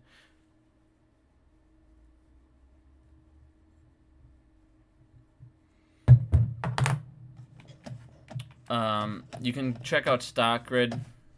That StockGrid's a pretty good, because like I said, the squeeze isn't going to just be one day. It's going to be a couple days. So you can actually check on the StockGrid if it's buying or if it's going to be people covering. Come on, StockGrid. You guys look right here in the middle.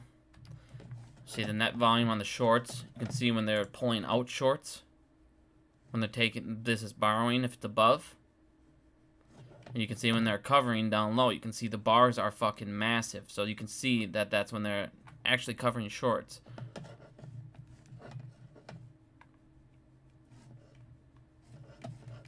Am I invested in GameStop? Yes, I have GameStop. I only got like 15 shares though, because I bought it at like fucking, it was like 110 bucks.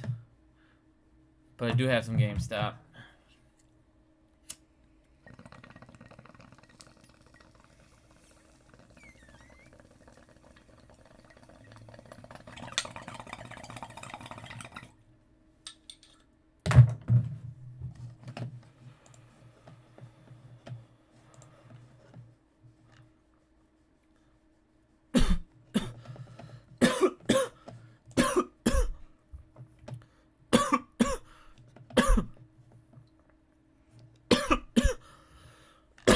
Of course, apparently, they got rid of the margin, haircut margin, but I'll have to check it out.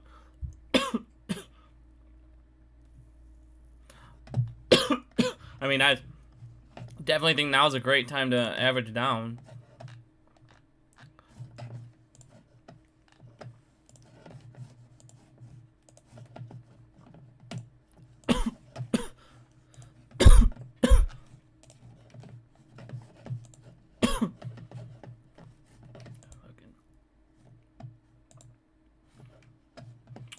If you're listening, like I said, guys, if you send me a message today, I'll get to it soon. I have like 500 DMs right now.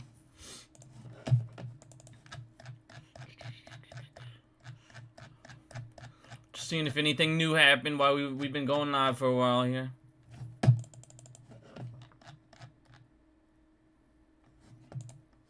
Oh, is this what everybody's talking about? Fidelity and Citadel are building a crypto trading platform.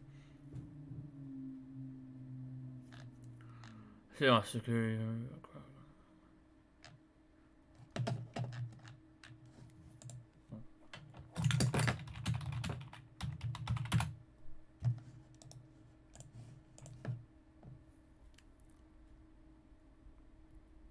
Is Boss Blunts on right now? Like, is he live? He didn't respond to me when I messaged him earlier today. I think I'm following him.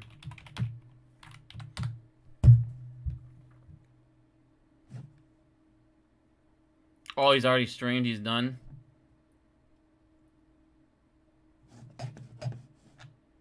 I think he got off. I don't have Discord downloaded on this fucking computer. It's too garbage.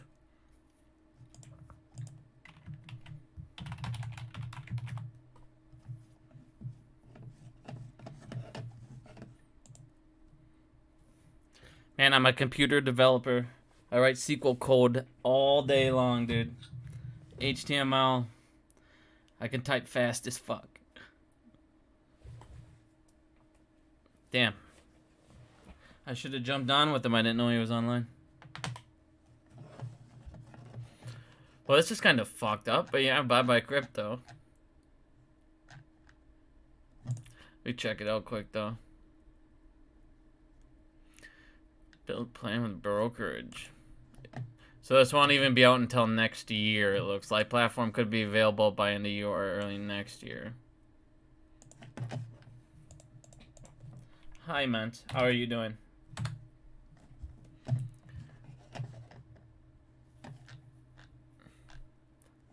Markets are developing.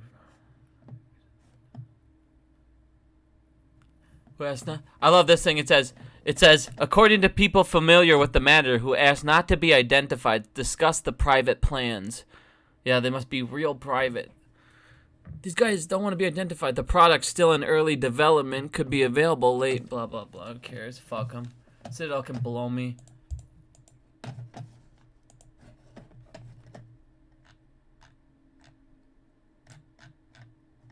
Oh.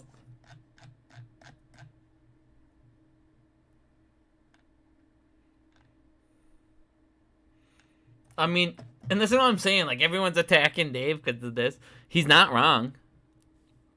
He wasn't wrong about this. We gotta make sure you guys are going up to the officials, the SEC, you're going to the government. You gotta make sure you have the correct verbiage. Or you, like I said, we're going to look uneducated and they're not gonna take us serious.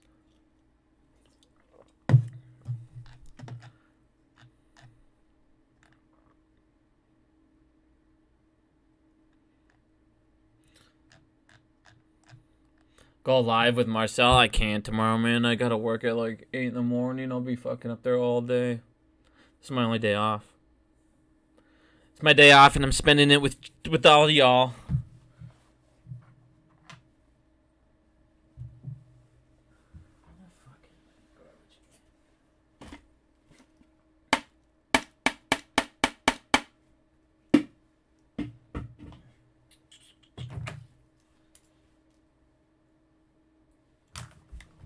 One second here, we gotta get this bong ready.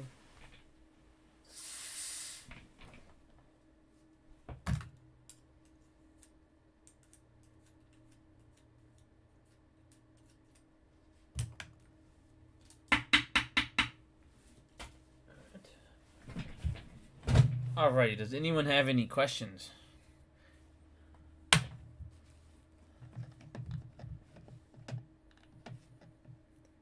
Yeah, Citadel, I'm pretty sure became long on AMC because they bought all those new options. I'm pretty sure they're long technically now.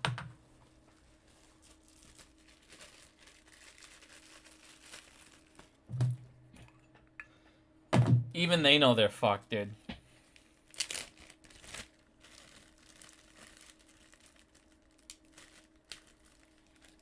Look who's here. Who's here, buddy?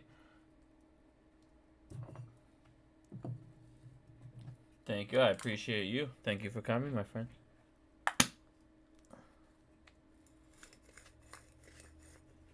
Alright, let's keep checking out the good stuff. What else we got going on? Good public work takes time, you guys. They got porn to watch. Yeah, see, like I said, this is rebalancing shit. It literally happens same time, 5 minutes after close. Fine.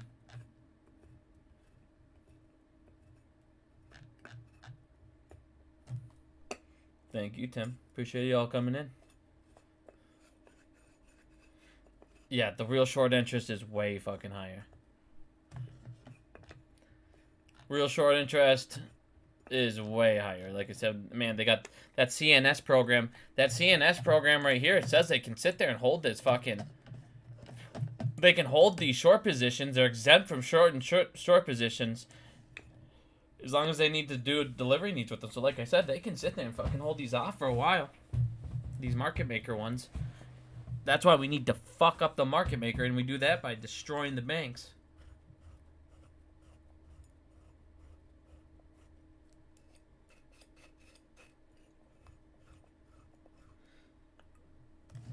I just posted that earlier about those end of day spikes. It's at extended fucking goddamn it. It's extended closing trading or whatever. Extended.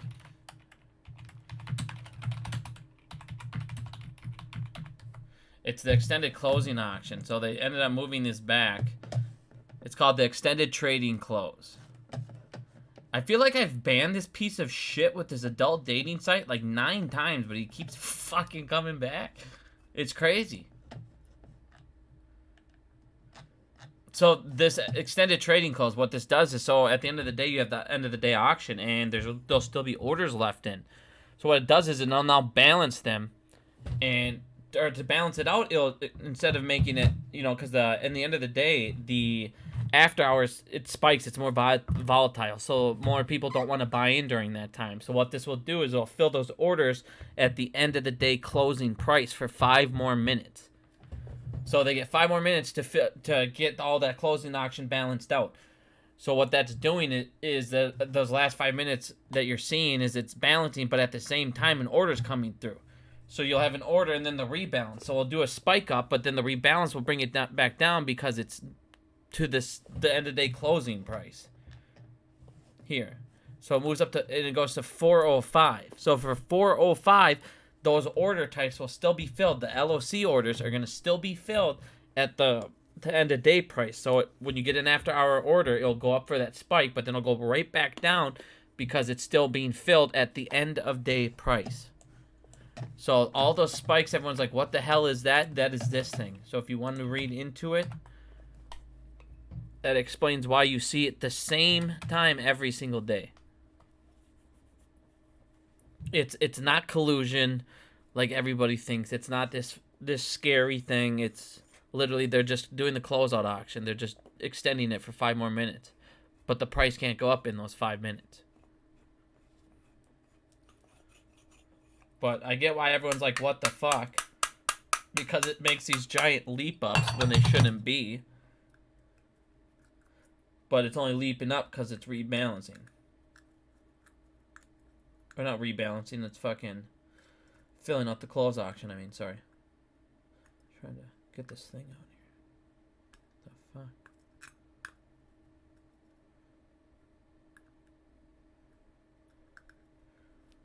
Wake up the wife in like 30 minutes for sure. She'll get all mad. I gotta go in like 30 minutes for sure. She'll get all pissy if we didn't go.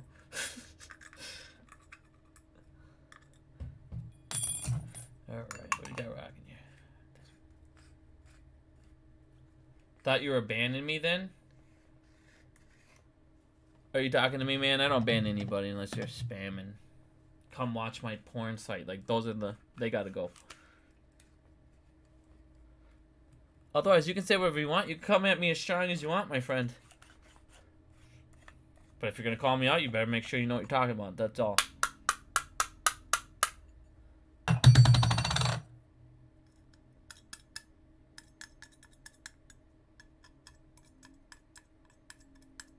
Alright. See what else you got rocking. I don't think there's all that much else going on right now. Am I banned? No, you're not banned. Is the SEC implementing such things? What things are you talking about, my friend? What percent of orders goes to lit market versus internalizers? If you look, the percentage was ridiculous. It was like, according to Fidelity, the direct routed was like 5%. I can pull it up. I have to pull up their 606. You can look up their 606 reports.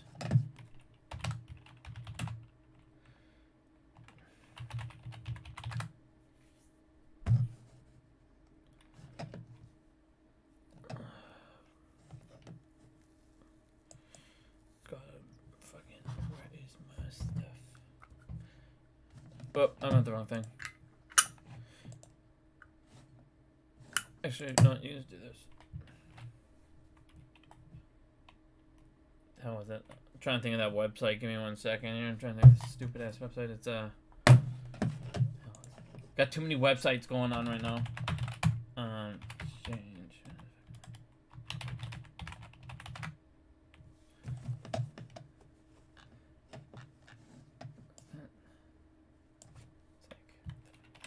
Can't remember this website. It's not much. I mean, we're getting like 50%, 60% thrown in to the OTC, so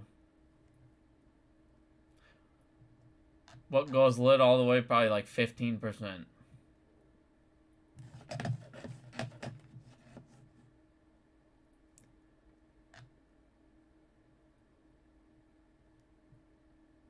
I don't know if my question was. What was your question, my friend? Skapar or whatever. What was your question? Are you banned? No, I said you're not banned. I can see you. The market is a pyramid. It's not a pyramid. It's just a Ponzi scheme. It's just a big Ponzi scheme, man. It's literally regulators are the people you're fighting. Like I said, the fact that literally look at this. You have these guys, okay? So you have, like I said, JP Morgan, Chase, blah, blah, blah, Goldman, Virtue, Citadel. So these guys right here, okay? Think about this. Now, think about this for a second. You have these guys, Virtue, fucking Morgan Stanley, all these fucking pieces of shit. That's your DTCC, okay? Guess who runs the fucking CNS program? The DTCC. So fucking Citadel and Virtue are in charge of this fucking program right here, you guys. You see where the fucking Jesus comes in? How the fuck can they run this program and be the fuckers using it to short it? They run it, regulate it, and use it. Think of how fucked that is. It's the banks. Like I said, it's the banks. Everywhere you turn, it's the banks. Like the market makers, even Citadel is a small fucking fish in the end of the day. Literally. You kill Citadel, they don't give a fuck. If you don't take the banks down, they don't give a shit. They're just going to put a new Citadel in place and your fucking kings are going to keep running their empire. They don't give a fuck. We gotta fuck these banks up, dude. That's it. Like, that's it. There is your answer. How do we win? How does this all come to an end? You fuck these banks up. You stop using them. You don't use their fucking credit cards. Any of this bullshit. Fuck them. If you can move your fucking loan, refinance, move to another bank, get the fuck out. You're not gaining. It's not like Wells Fargo's out there fucking giving you these special benefits. Fuck no. They're stealing from you. And then they're giving you 0.03 interest rate to do so. That's like giving you... give me your money so I can make $1,000 off it, and I'm going to give you a fucking penny. I'm going to give you 3 cents. I'm going to give you 3 cents. That's your return. For every $1,000 you leave in here for a year that I get to go fucking play with, I'm going to give you 3 cents. Because that's what banks do. They give you 3 cents for every 1,000. Jesus. But at the same time, if you got to come up and get a loan from me, I'm going to charge you on a house loan. The average is like 6%, and on a fucking car loan, it's like, what? 5, 3, 8 for a fucking new one. So my friends, this shit's fucked up. Yeah, I'm feeling very good, my friends. Yeah, my audio is usually not this garbage. I'm on my computer upstairs. The wife's sleeping in the bedroom where I have my computer. I'm in my other room here. I got this other garbage computer. I might just buy another computer at this point.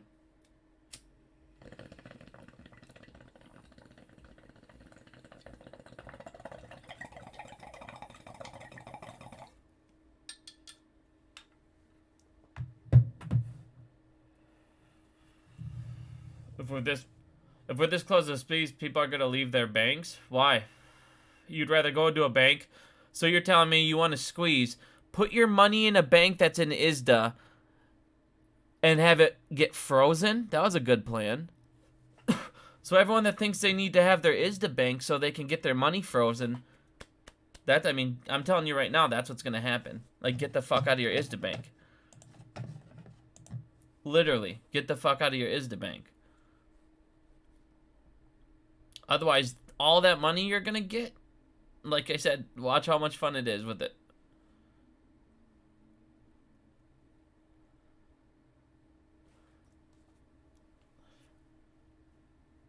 So my friend who wrote that, I can tell you haven't moved to an ISDA-related bank, and I'm telling you right now, you're gonna regret that decision. I promise you. Whether we squeeze, as soon as we squeeze, whether it molasses, whether it squeezes, trust me, if you're gonna be an ISDA-related bank when they get hit by this shit, and they don't get bailed out, your money will be fucking frozen. If you don't believe me, ask China. If you don't believe me, ask the fucking truckers in Canada. Ask them. Ask every person who donated to those truckers what happened to their money. It got froze. And they're gonna freeze your shit. And you're gonna have all this money. You're gonna be jacked up, and you're not even gonna be able to touch it. And then you're going to come back to this conversation and go, fucking A, out of all the people I should have listened to, it was this one thing. Get the fuck out of ISDA bank. That's it. That's my only advice in the world. You will be very, very happy you did, I promise.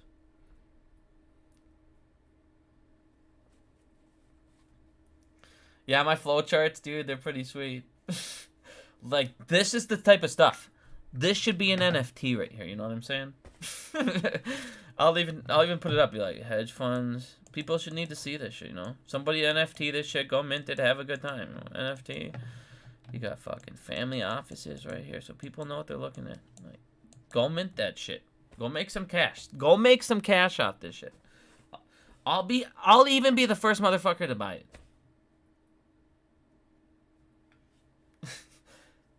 Whatever we gotta do to get this out is what we need to do. Is Harveston the bank?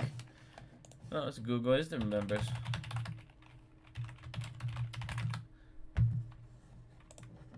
Credit union, yes. Credit unions are, almost all of them are good. Do you ask Harvest?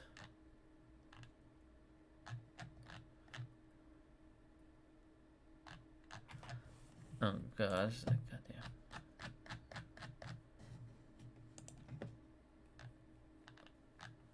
We're getting there. Harvest? No, looks like you're good, my friend. I don't see it. Unless that's not their parent company. You gotta see what their parent company is. But yeah, credit unions are definitely the way to go. If you want to see if your bank's in there, here's, check that out.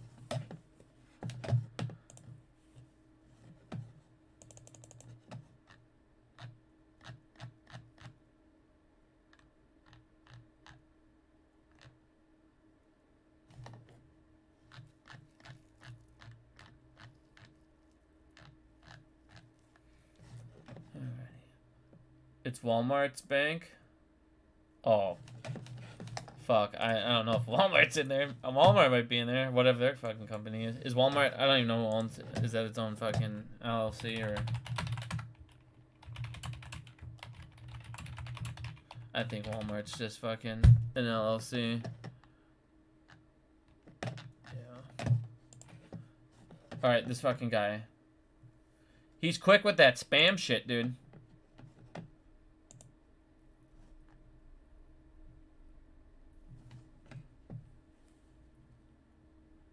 Thoughts on gold and silver? I have gold. About just physical gold. If you're gonna get gold, make sure you get physical gold, not gold stocks. A lot of people instantly go run and get gold stocks, and I don't think that's gonna be the way to go about it. But gold, physical gold, commodities, that will never go bad. That will never be a bad thing to invest in. Hey, like that dating site guy, dude, he's quick with his shit, man. And I feel like every time I ban his ass, he's already back. Like, what the fuck? I don't get how it doesn't perma-ban this motherfucker. I need... Diaz, I need you on this shit, man. You got that wrench. I need you to pre-ban this kid. Is the member banks right here? There's the link. Yeah, if your bank's in there, get out. It does so much for us, it's crazy. You guys have no idea. It's not just getting to Fidelity and getting out of these payment for order flow platforms. You still need to direct route your orders, or it's basically taking the same path. See, I put up this video. I guess it doesn't matter if I put my own video. But I don't think it's gonna be weird. I don't know if it's weird if I'm playing my own video, but if you guys look down here, you can see I'm gonna play a clip for like 30 seconds here, so you can see like. So, if you want to check out netting and stuff, this is that netting I was talking about. But, hold on 1 second. Where is it? Here you go. So, a lot of people talk of... See, this is the thing. A lot of people talk about... I'm just going to mute it. And you don't really need to hear me talk over it. A lot of people talk about payment for order, but they don't understand it. Or, like, the market or the way these... You know, what happens when I push buy on a payment for order for a platform, and what happens when I direct route it? Where does it go? What are the options? Well, see, a lot of people don't understand that these brokers, they have all these choices, and they're gonna, most of them, like, okay, so you have like Webull, or not Webull, fuck Webull. You have like Public, okay? Public uses what are called market centers, and when you go to a market center, this is basically a market center. You're gonna come in here, and they got different options, and one of those ways that they can do it is fill it with these market makers still. Let me show you the...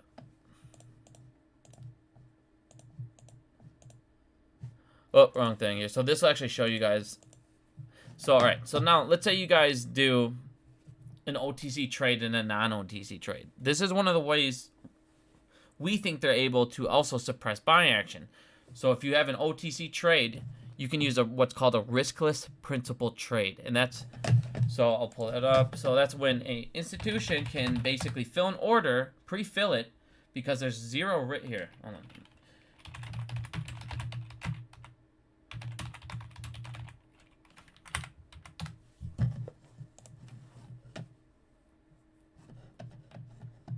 I just finished work, and you can do it too long. Was what you're talking about.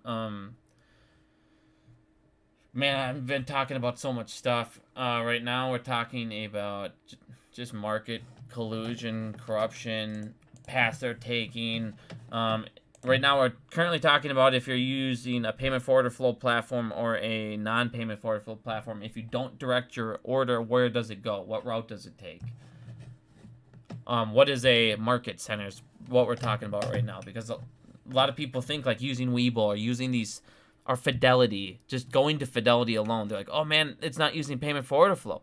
But it still uses a similar type thing. What they do is they get rebates. And that's why you guys, if you guys follow Dave Lauer, you'll hear him talking about rebates and the rebate system. And it's a way around payment for order flow, but it's still basically the same concept. You're still going to get money for sending it to these companies. So when they use these... So you can use these, like I said, they can do internalized orders, market makers, use exchanges, and a lot of these people will say, like Public, oh man, we send ours right to the fucking market center that uses the exchange. And it's like, yeah, but they still have the option to fucking switch it. Randall showed us the company that they use. Let me see if I can just click on the mentions. It might pull up fast enough. But they... Fuck it, I'll just look for it in a second. But either way, so we're going with these principal trades. So pretty much a broker-dealer, after buying or receiving an order, they can sell the security back to the principal pretty much, so they can buy an order, fill the order, it's like front. God, I don't even really know how to explain this without bringing up my fucking chart again. I'm just gonna skip this right now because I feel like I'm gonna get into some territories with the MBBO and stuff where people are gonna be like, what the fuck is going on? Unless I start drawing, and I don't want to start drawing all this shit and get way into this stuff. Let's just go over to this quick. All right. If you don't, we'll use this because it's already up. If you do not direct route your order, no matter what, you're giving your broker a choice, okay? He's going to either go to what is called a market center here, or he's just going to go straight to the market maker himself. It all depends on how they're set up. Payment for order flow ones will go straight here no matter what, because all of their orders are filled by the market maker. Now, you can have other people that say, hey, we fucking send it to these market centers, but market centers are made up of an exchange. They're also made up of market makers. And the electronic network.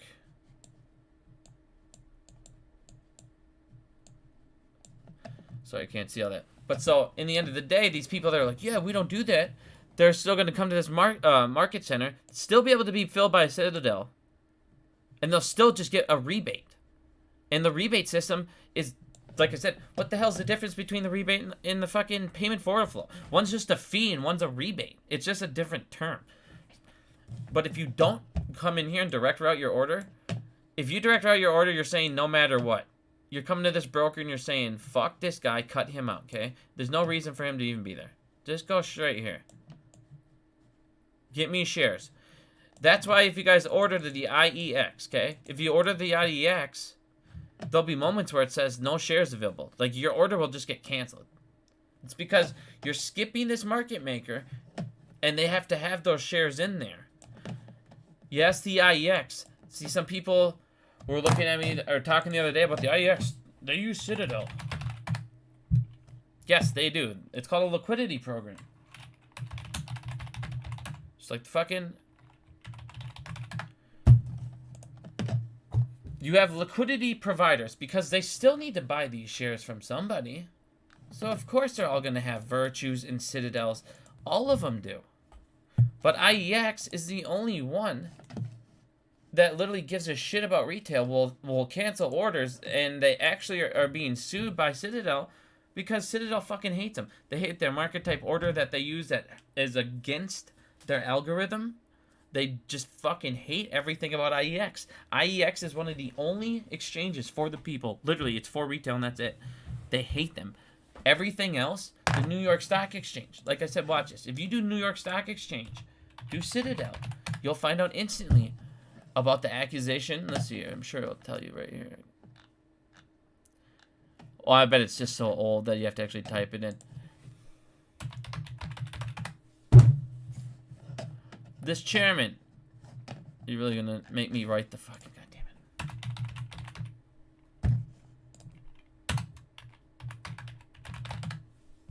it. Alright, so Citadel ended up becoming a monstrous thing because Citadel was allowed to buy IMC. And why was that allowed? Because the New York Stock Exchange was approved by the head of this guy. Now, this guy is a big piece of shit. So, like I said, without the New York Stock Exchange, the chairman of it, they wouldn't even be able to do this. This dude is also in ICE. ICE, which runs...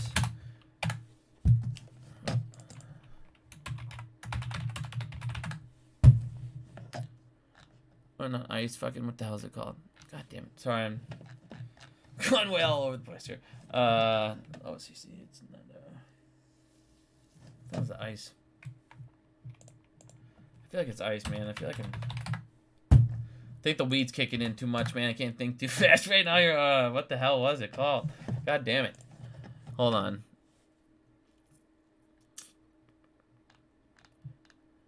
Yeah, so they bought IMC. They weren't even allowed to do it because it would have been like a monopoly, which they pretty much own now.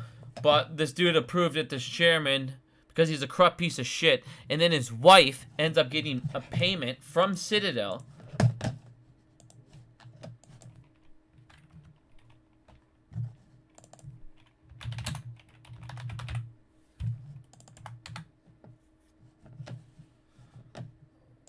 Here, the Senator Kennedy gets a fucking payment to allow this acquisition to happen, which should have never happened in the first place. This is why I keep telling people. Everyone's like, oh man, we can't talk politics. Why? They're fucking involved. Get over it. They're involved. If you guys go ahead and come down and read this, like I said, he gave her $2 million. Like they're fucking. It's all connected. It all goes round and round in a circle. They're all sitting here fucking giving each other hand jobs in the back for millions of dollars to look the other way. It's like, it's happening, man. No matter what you want, no matter how bad we want politics, all this shit out of it, it's happening in every step of the way, man.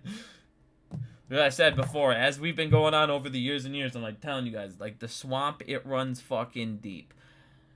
I'm not a Trump fan, but he was talking about cleaning out the swamp because it was running deep, and trust me, he was part of it. I'm not saying he's a fucking good guy. They're all fucking, but he wasn't wrong. The shit's running fucking deep, dude. We're talking all the way down. We're talking judges, regulators, fucking police, government, everything. They're all in it. Like I said, don't believe me? Check their bank accounts. Check these payments. Check the speeches. Check the $1 million paid speeches, dude. Like, it's real. Shit's real, man. It's fucking crazy, man. Yeah. I gotta go on like 4 minutes for sure. Otherwise, she's gonna be real mad. Whatever, she can't be mad. She's sleeping. How can you be mad I didn't wake you up? You know, I guess you can. I suppose. I got 4 minutes, guys. I've really got to go. Otherwise, she's going to get real mad. Thank y'all for reminding me. we got 3 minutes and counting, so let's get this. Let's get some good questions going to finish this off. Who's got some questions?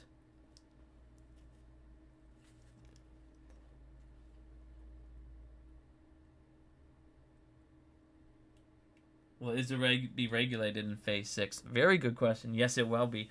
Right now, ISDA does not watch. So currently what's going on is you'll have these ISDA contracts written. Good way to start off. Finish it off. Good way to finish it off. I like it. Right now on... Holy shit. For ISDA contracts, so you have a bank, you have a market maker, you have a bank. The market maker goes to the bank, and he says, I need shares. I need blah, blah, blah. They write what is called a master agreement, okay? You can Google ISDA master agreements if you want to check them out.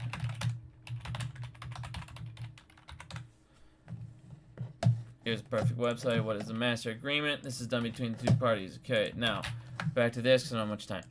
So, what you have now is they'll have what is called a credit support annex, okay? So, instead, you have a piece of paper here, okay? Now, this piece of paper says...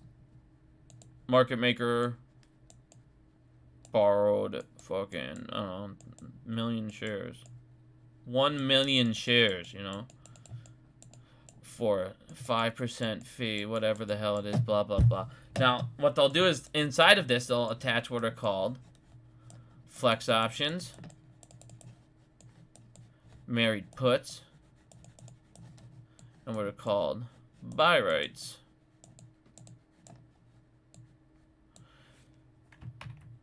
Now, all three of them will act as a natural hedge for each other. And since they put it inside the OTC market, we don't have access to see that. Now, this credit support annex will be attached on, so they'll use a little stapler, because these are all done on paper, so they can burn them. These are what all these fires are from, when they need to get rid of this stuff too quick. And watch this. We even showed this today, and it was absolutely hilarious. There is this dude. So, that Iron Mountain fire... They put up this this picture today. Oh, please let me find it right away. She's gonna have to wait. There it is. So this Iron Mountain, this used to be a chainsaw because it's a secure destruction you can trust. If we changed it to fires because they're just lighting shit on fire, dude, it's crazy. Like I said, they're just burning shit down. Well, where's my fucking sketch? Okay, so now. So these credit support annexes are stapled, and all these credit support annexes right now show they have collateral. Like, oh man, let's say the collateral needs to be $1 million or, you know, $2 million bucks, okay? They'll show that this collateral they have here is worth $2 million cash, and it's good to go, you know? I'm good to go. We're fine. I can cover this if you need me to. That's all they need to do, right? Well, these banks, this is run by the DTCC. Well, guess what? That's run by the fucking banks. And guess who else it's run by? Oh, yeah.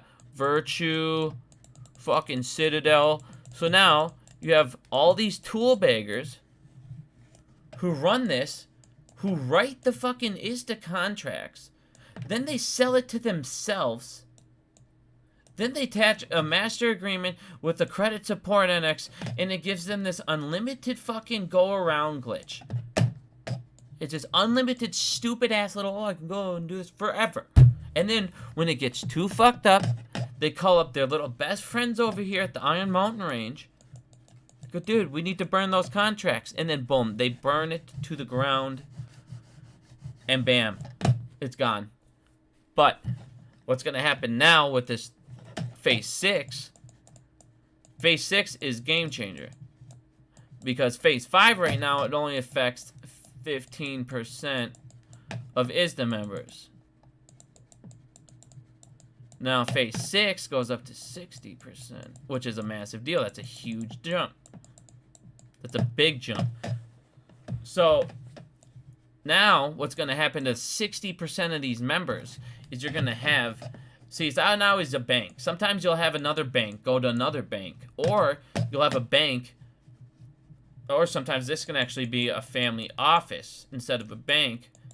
And a market maker goes over to the family office. But what's going to happen now is when Phase 6 comes, this transaction... Right now, nobody knows about the transaction. It's just basically the DTCC writes it down, shows them this shit, and then they burn it down. Phase 6 comes in, you're going to have somebody monitor this, right? So there's going to be no more... It's like the OAT system right now. It's literally the OAT system right now in this. So you have the DTCC, basically like he said, she said, 100%. Whatever they said happened is what happened. What's going to happen now is you're going to have the SEC is going to come in, and they're going to watch the master agreement be signed.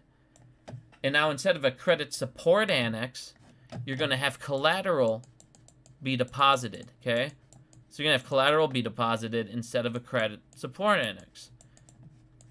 So, what that means is you aren't going to be able to sit there and have an unlimited money glitch because you're going to have to actually put down money, which they said would be like 10% of the contract. So, as you can see, they can't sit there and use this and write 1 agreement, 2 agreement, 3 agreements, and use the same credit support annex on all fucking 3 agreements. Instead, you're going to need to now put down 10%, 10%, 10%, 10%. So it's going to cost them money. Instead of right now, it's an unlimited money glitch that costs them nothing. And that's the problem.